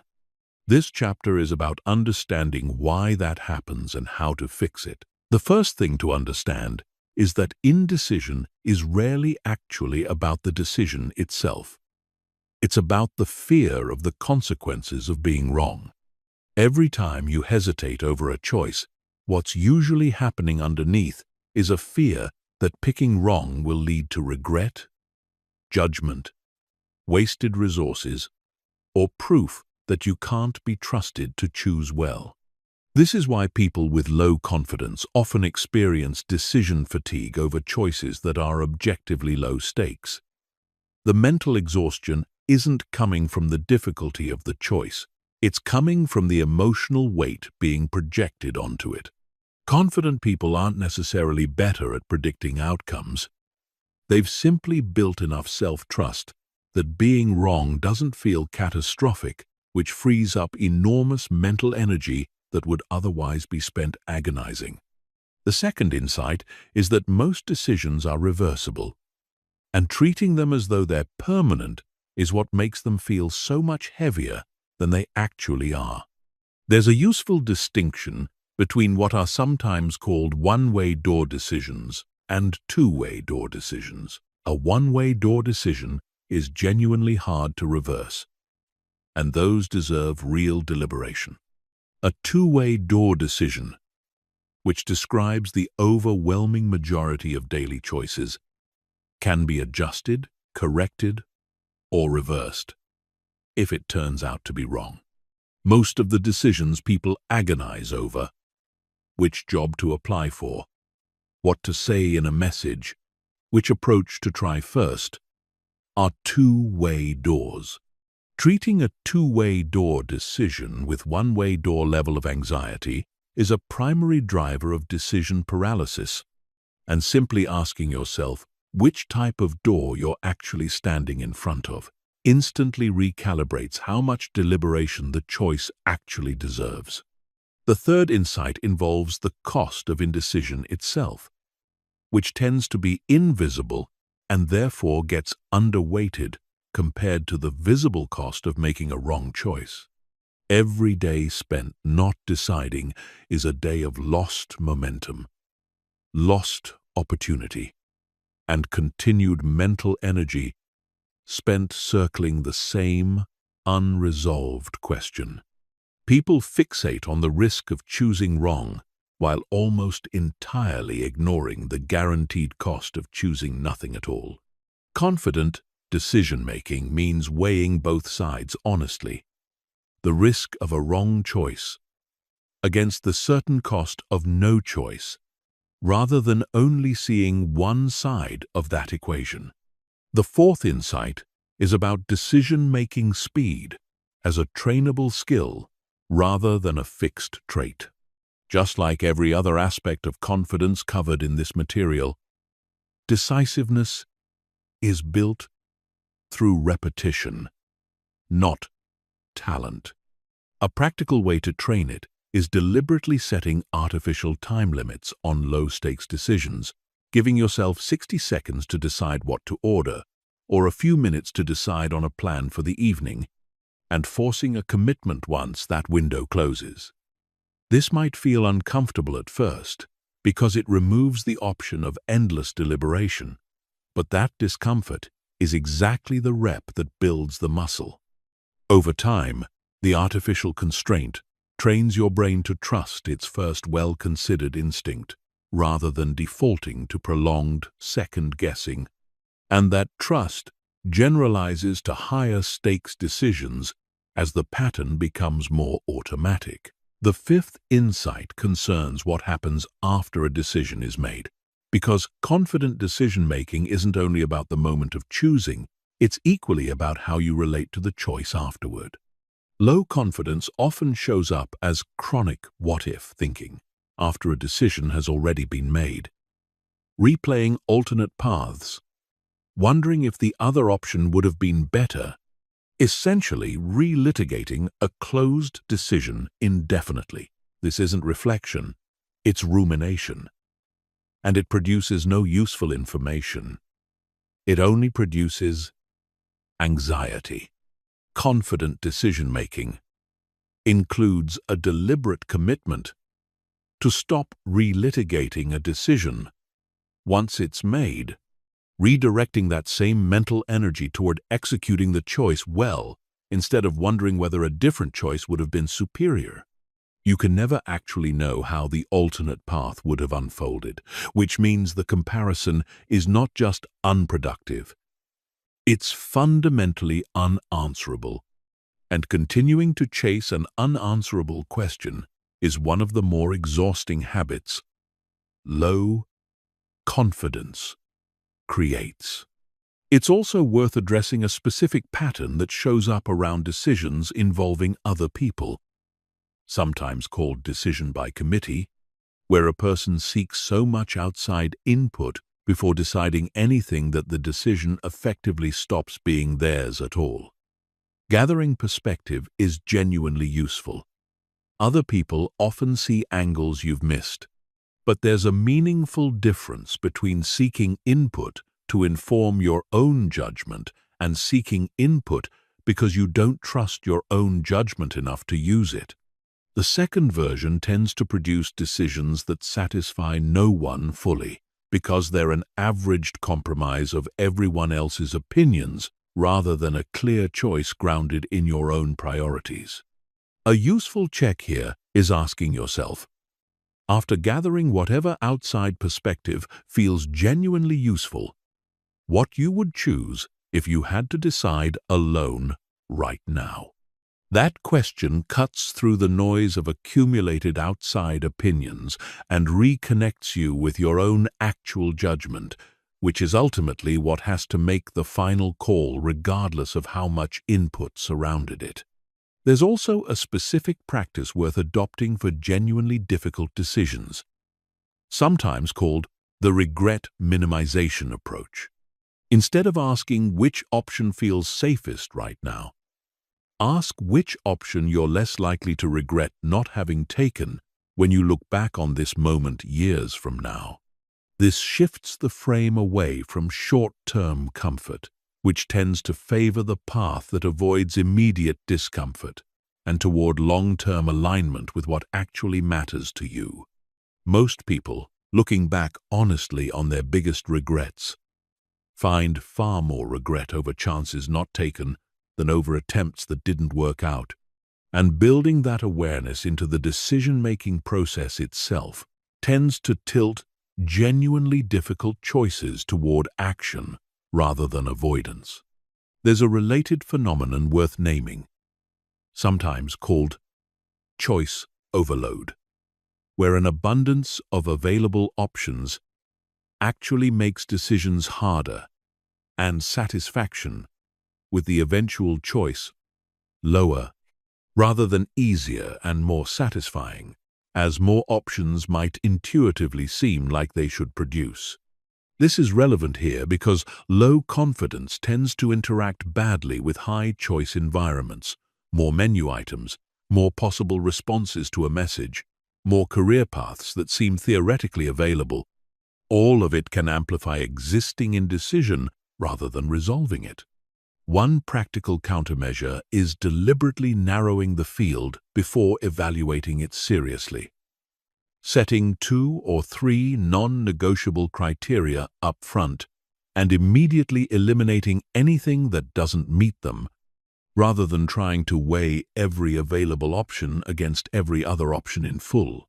This isn't about avoiding due diligence.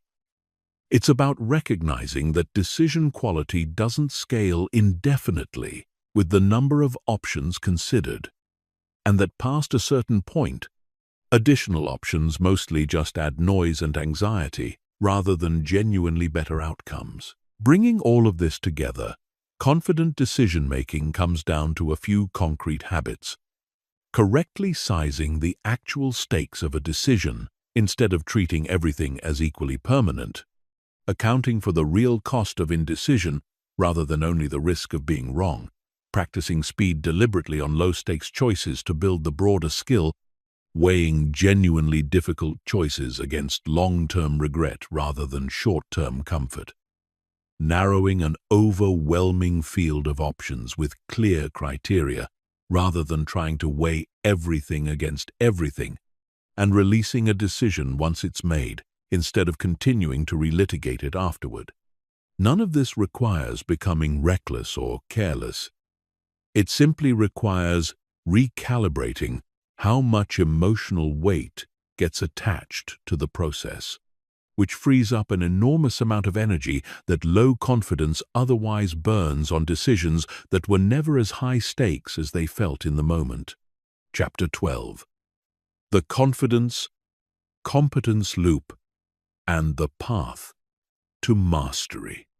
Throughout this material, competence has come up repeatedly as one of the foundational pillars of real confidence, and this chapter is dedicated entirely to understanding exactly how competence and confidence interact over time, because the relationship between them is not linear, and understanding its actual shape removes a lot of unnecessary frustration along the way.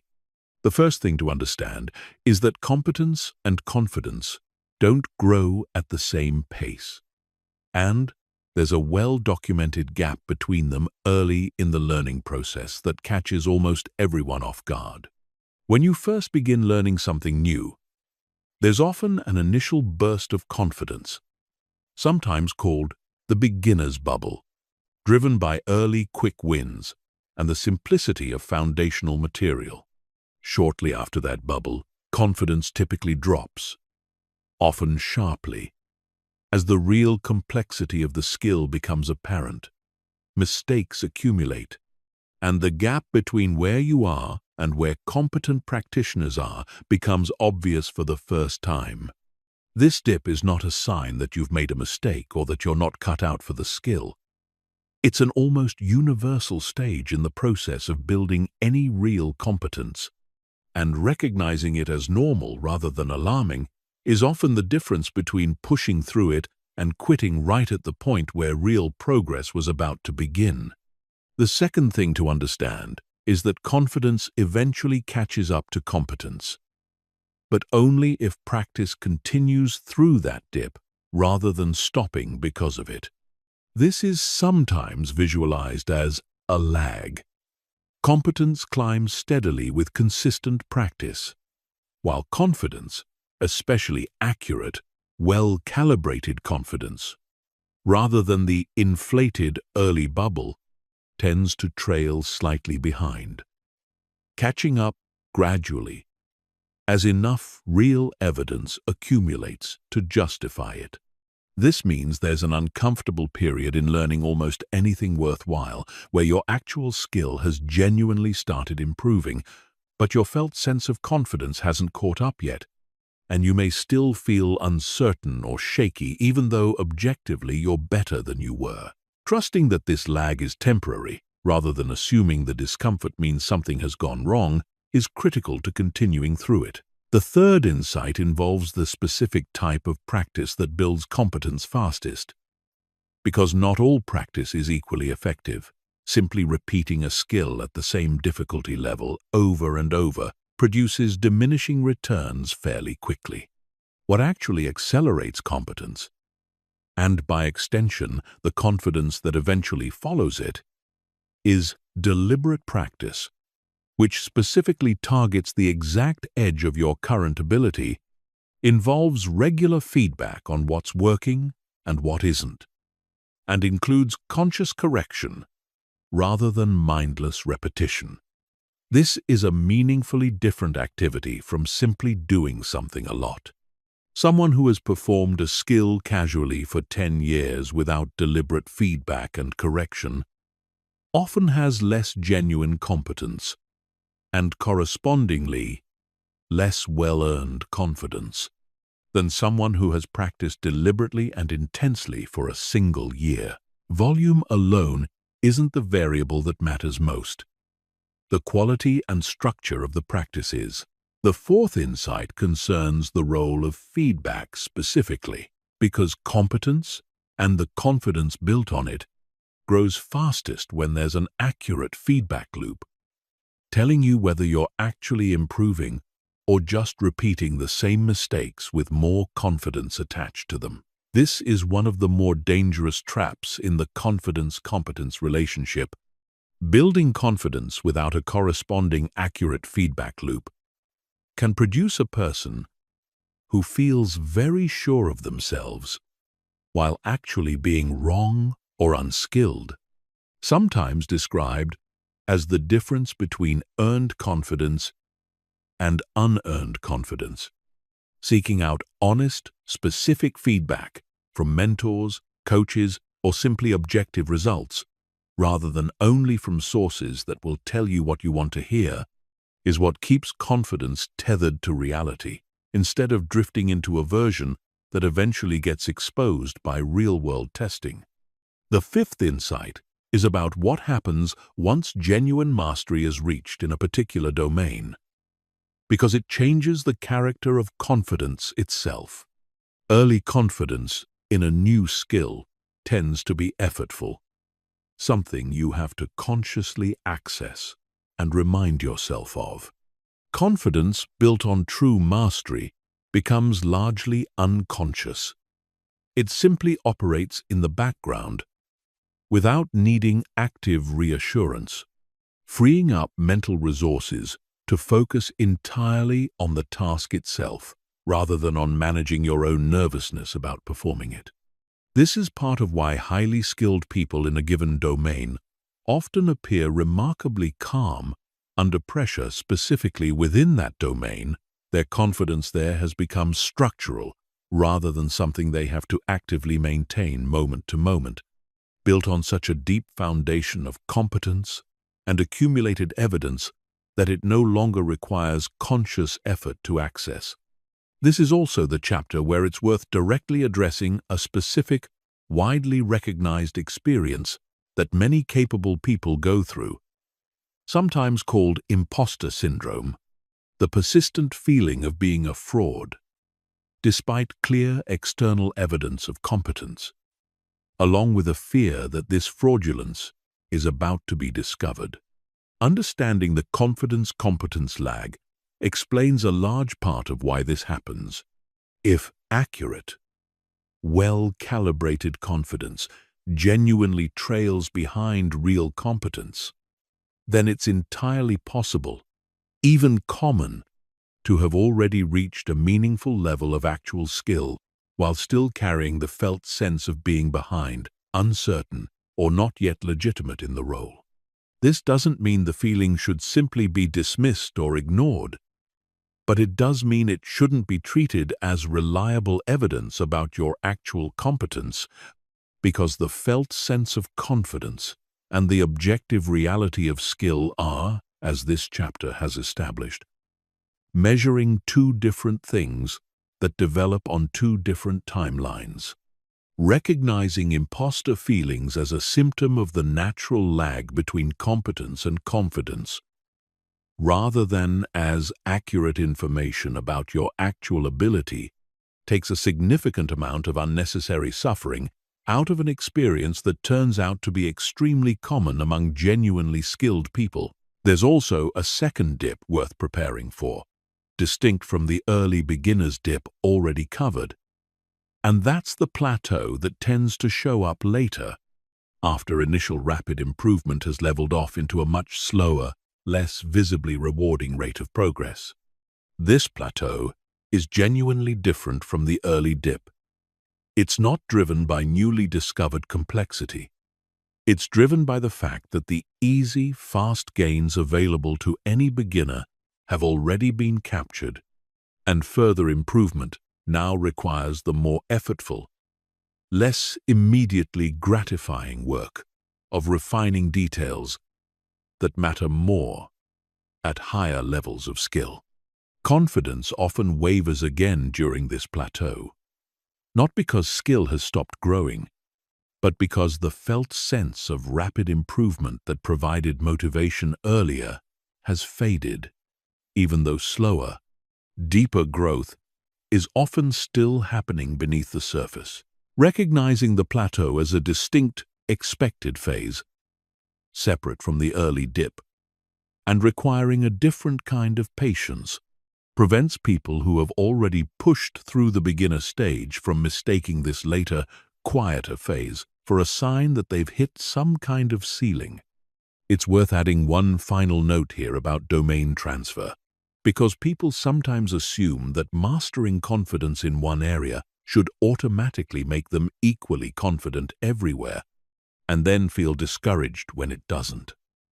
The specific competence built in one domain doesn't directly transfer to an unrelated one. Someone who has built deep mastery and structural confidence in their career doesn't automatically feel equally confident starting a new sport or navigating an unfamiliar social scene. What does transfer, though, is the meta skill, the proven personal knowledge that you know how to build competence and confidence through this process, having done it once successfully. That meta-confidence, the trust in your own ability to go through the process again, is genuinely portable across domains, even when the specific skill and specific confidence are not. And it's often what allows people who've built real mastery in one area to approach a completely new challenge with far less dread than someone who has never been through the process before. Understanding the full arc of the confidence-competence loop. The early bubble, the dip, the lag. As confidence catches up to real skill, the importance of deliberate practice with honest feedback, and the eventual shift into largely unconscious, structural confidence at true mastery gives you an accurate map for what to expect as you build competence in any new domain.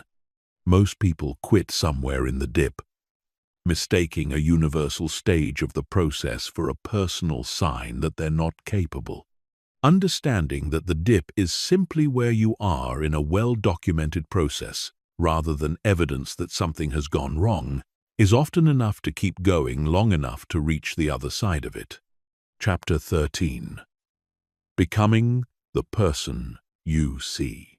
There's a concept worth introducing at this point in the material, because it ties together nearly everything covered so far into a single, practical, mental model. And that's the idea of self-image, the internal picture you carry of who you are and what you're capable of, which acts almost like a thermostat, regulating your behavior to stay consistent with that internal picture, regardless of external circumstances. Here's how this works in practice.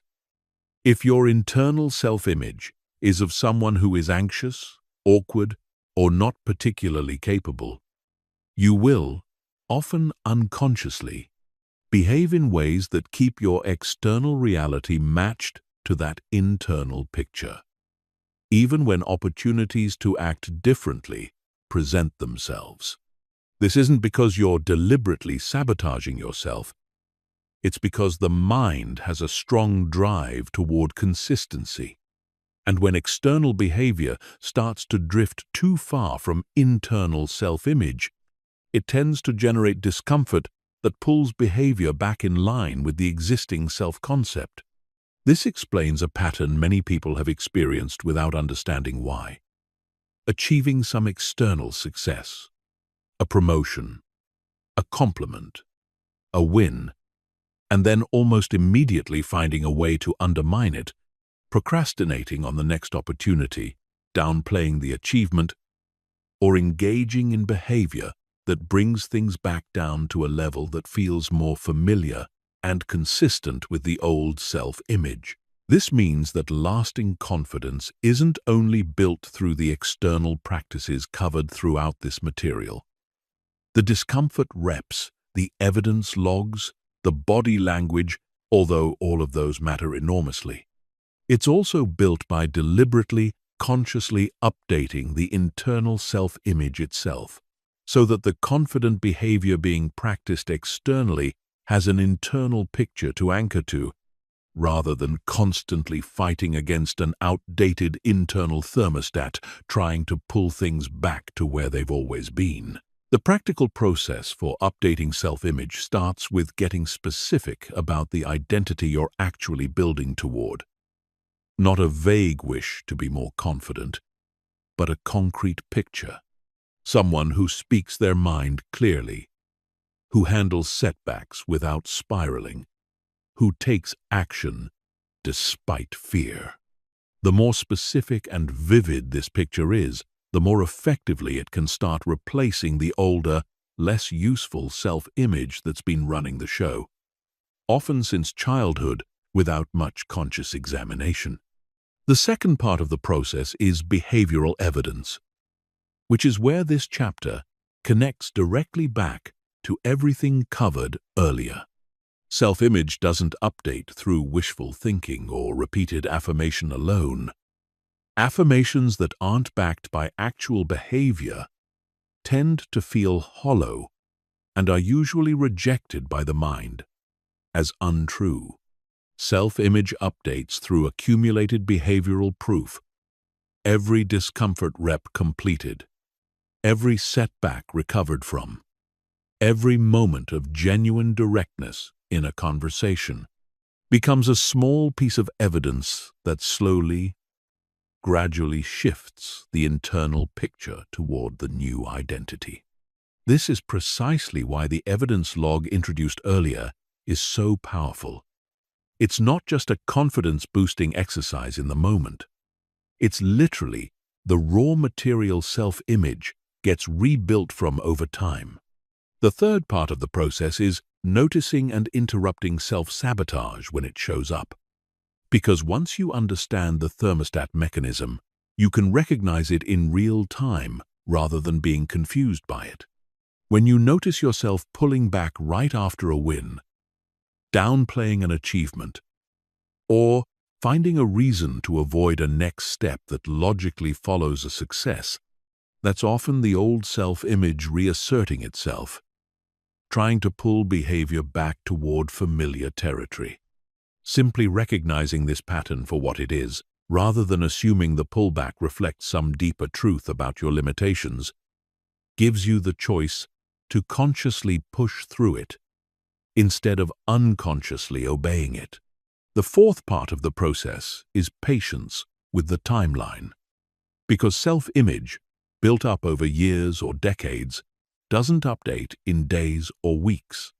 It updates the same way competence does, gradually, through consistent evidence, with periods where the new behavior feels forced or unnatural, before it eventually feels like simply who you are. There's a specific, recognizable moment many people experience partway through this process, where a behavior that used to require significant conscious effort, speaking up, taking a risk, staying calm under pressure, starts to feel automatic, unforced, simply part of how you operate, rather than something you have to actively push yourself into. That shift is the signal that self-image has genuinely updated. Not just that behavior has been forced through willpower in isolated moments. It's also worth distinguishing self-image from achievement itself, because the two are easy to conflate, but they operate differently. Achievements are external, discrete, and often temporary in how they feel.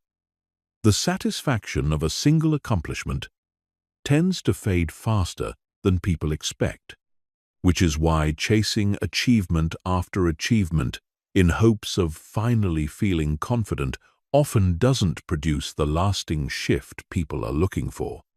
Self-image is internal, continuous, and cumulative. It's not any single achievement, but the ongoing story you tell yourself about the kind of person who produces achievements like that. This is why two people can accomplish the exact same external outcome and walk away with completely different internal results.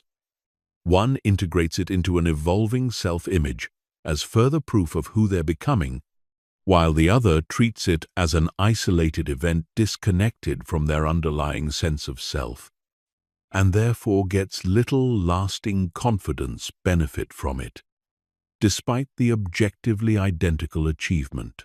The practice of consciously connecting each piece of evidence back to the identity you're building, rather than letting successes pass by as disconnected, isolated events, is what turns achievement into lasting self-image change, rather than a series of temporary highs that fade without leaving much behind. There's a specific tool worth adding to this process, and it involves the language you use when describing yourself, even in small, casual moments. Every time you say, "I'm just not a confident person," or "I've always been awkward in social situations," you're not neutrally describing a fact, You're actively rehearsing and reinforcing the old self-image, giving it fresh verbal confirmation every time the phrase gets repeated, whether out loud or internally. Small shifts in this language matter more than they seem to. Replacing "I'm not a confident person" with "I'm someone who's still building confidence in this area" reframes the same underlying reality as a temporary, changeable state rather than a fixed identity, and that reframing, repeated consistently, becomes part of the behavioral evidence feeding the self-image update process described throughout this chapter. This isn't about pretending a difficulty doesn't exist. It's about describing that difficulty in a way that leaves room for change, instead of language that quietly cements it as permanent. Becoming the person you see, rather than staying the person your old self-image insists you are, is ultimately what all of the practical tools in this material are building toward. The discomfort reps, the evidence log, the recovery protocol, the body language practices. None of them are ends in themselves. They're the raw behavioral evidence that gradually, patiently rewrites the internal picture governing who you believe yourself to be, until the confident version of you stops being something you have to perform and simply becomes who you are. Chapter 14. Sustaining Confidence for Life. Building confidence is one project. Sustaining it over years, through inevitable setbacks, life transitions, and periods of genuine hardship, is a different and equally important project. And this chapter is about making sure the gains covered throughout this material actually last, rather than fading once the initial motivation to work on them wears off. The first thing worth understanding is that confidence is not a permanent state you arrive at and then keep forever without maintenance. It's closer to physical fitness than to a fixed achievement, something that requires ongoing practice to sustain, and that can genuinely decline during periods of prolonged avoidance, isolation, or hardship, the same way physical strength declines during a prolonged period without exercise. This isn't a discouraging fact. It's simply an accurate one, and understanding it prevents the common experience of building real confidence, then going through a difficult life period where the daily practices lapse, and being confused or ashamed when confidence has quietly eroded in the meantime. The erosion isn't a personal failure. It's the predictable result of the maintenance practices stopping, and the fix is simply resuming them, not starting over from zero, because the underlying competence, evidence, and self-image work you've already done doesn't fully disappear. It just needs reactivation. The second insight concerns major life transitions specifically, because these are the periods where confidence is most likely to be tested and most likely to genuinely dip. A new job, a new city, a significant relationship change, a health challenge. Every major transition essentially resets the environment your confidence was built within. And because much of confidence is domain and context specific, as covered earlier, a genuinely confident person can walk into a completely new context and temporarily feel like a beginner again. This is normal and expected, not a sign that the earlier work didn't actually work. The advantage a person who has already built confidence once has, even when facing a new context that temporarily resets some of their confidence, is that they already know the process. They've already proven to themselves that discomfort is survivable and that competence can be built through consistent practice, which means rebuilding confidence in a new context happens considerably faster the second time around than it did the first. The third insight is about avoiding a specific trap that catches people after they've built real confidence. which is complacency, quietly phasing out the daily practices once things feel comfortable, under the assumption that confidence, once built, is now simply a fixed trait that will maintain itself indefinitely. This is where the fitness analogy becomes especially useful. Nobody assumes that 6 months of consistent exercise means they can stop exercising forever and keep the same strength permanently. Confidence requires the same ongoing relationship, not necessarily at the same intensity as the initial building phase, but some level of continued practice, occasional discomfort reps, occasional honest engagement with feedback and setbacks, to keep the underlying system active rather than letting it atrophy through disuse. The fourth insight involves relapse, specifically moments where old patterns, the negative self-talk, the avoidance, the need for external validation, resurface even after substantial progress has been made. This will happen, and treating a relapse as proof that all the previous work was wasted or that you're fundamentally back at square one is both inaccurate and unnecessarily discouraging. A relapse after real progress is different from never having made progress at all, because the competence, the evidence log, the updated self-image, none of that has actually vanished. It's simply temporarily overshadowed by a return of old habits, usually triggered by stress, exhaustion, or a particularly difficult setback. The most effective response to a relapse is the same recovery protocol covered earlier. Acknowledge it factually, without excessive self-judgment. Extract what's useful from understanding what triggered it, and resume the practices, rather than treating the relapse as a reason to abandon the entire project.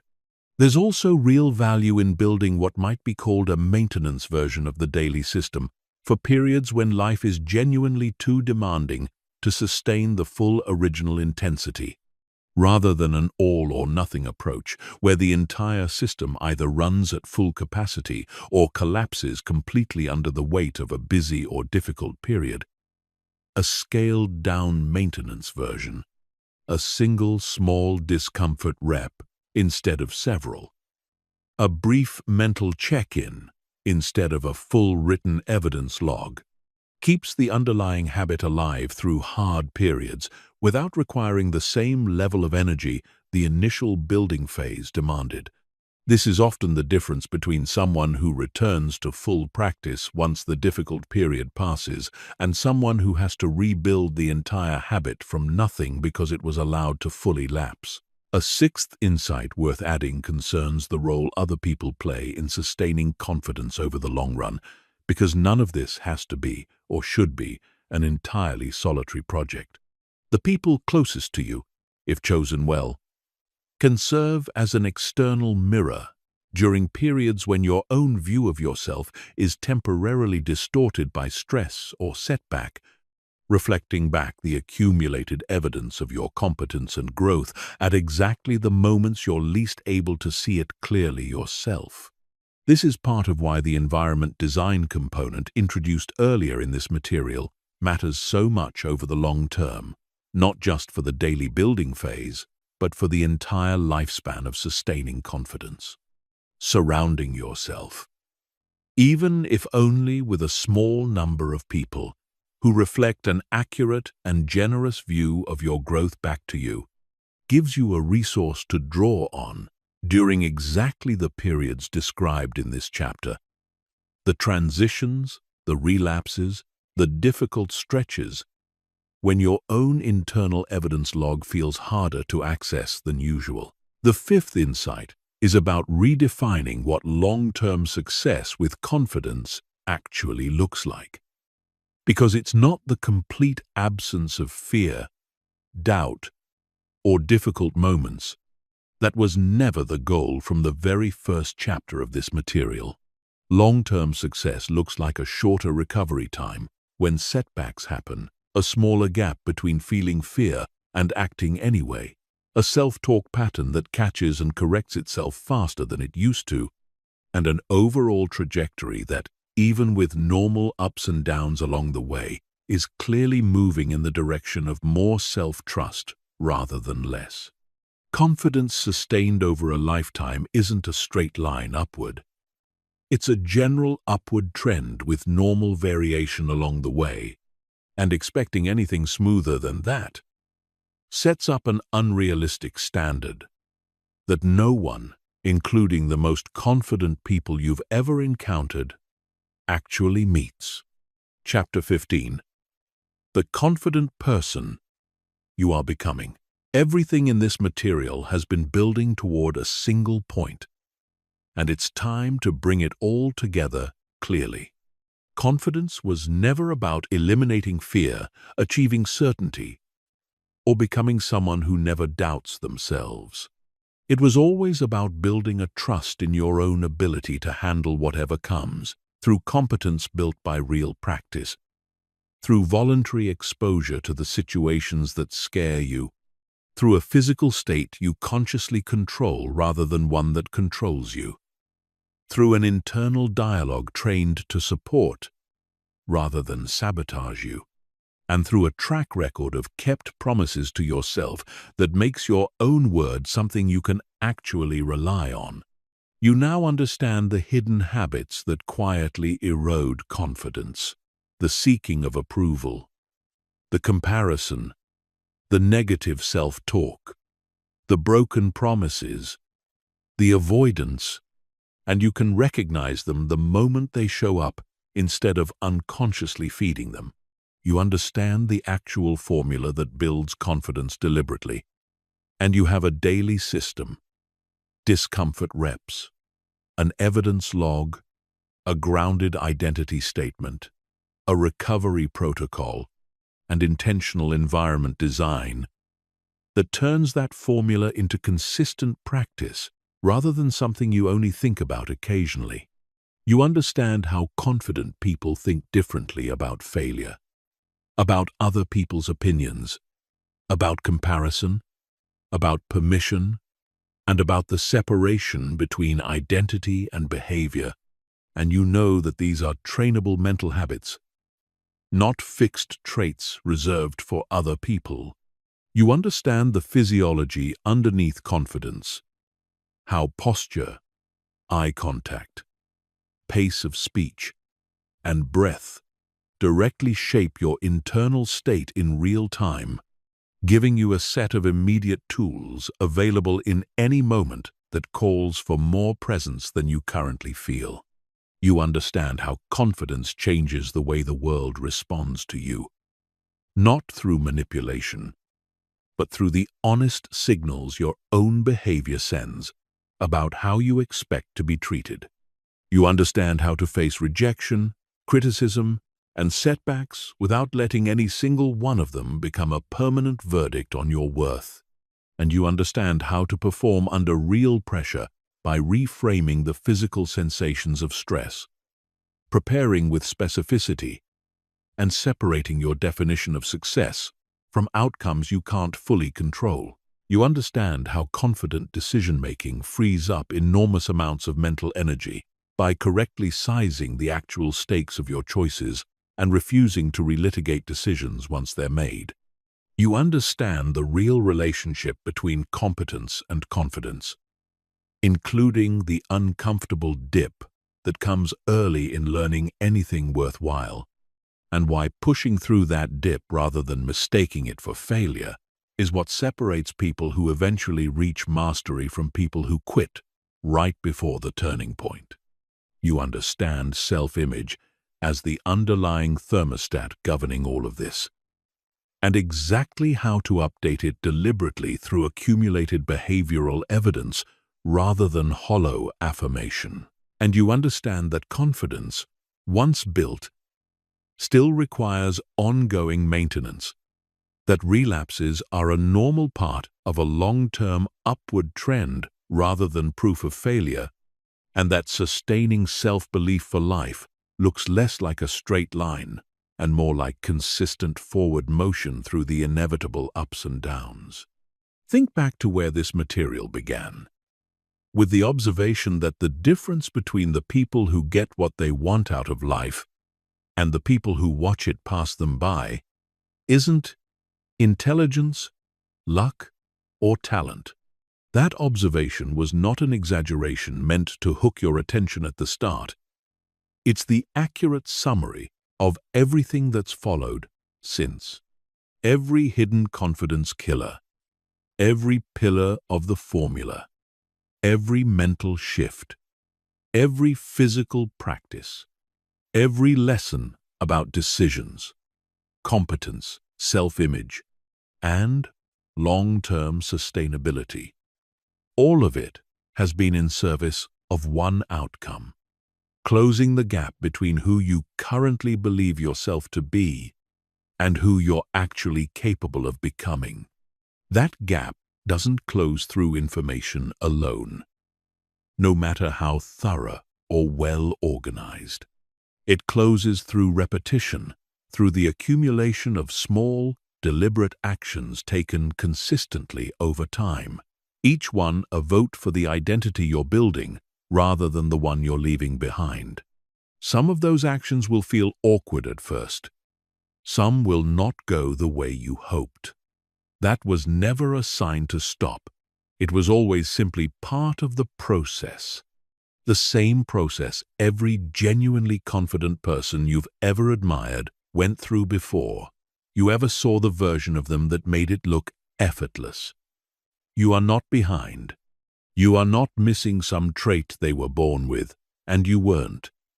You are simply standing at the start of a process that works the same way for everyone who commits to it fully. None of this requires you to become a different person. It requires you to become the version of yourself that was always available underneath the habits, the doubts, and the old self-image that never actually reflected your real capability in the first place. The formula is not complicated, but it does require consistency.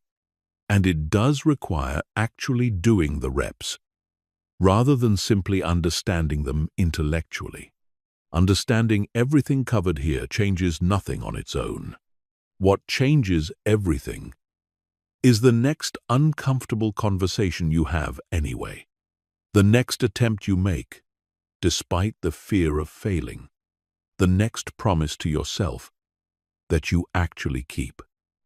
Confidence was never something you were missing. It was always something you build, one deliberate action at a time, starting exactly where you are right now, with exactly what you already have. The only question left is whether you're going to start.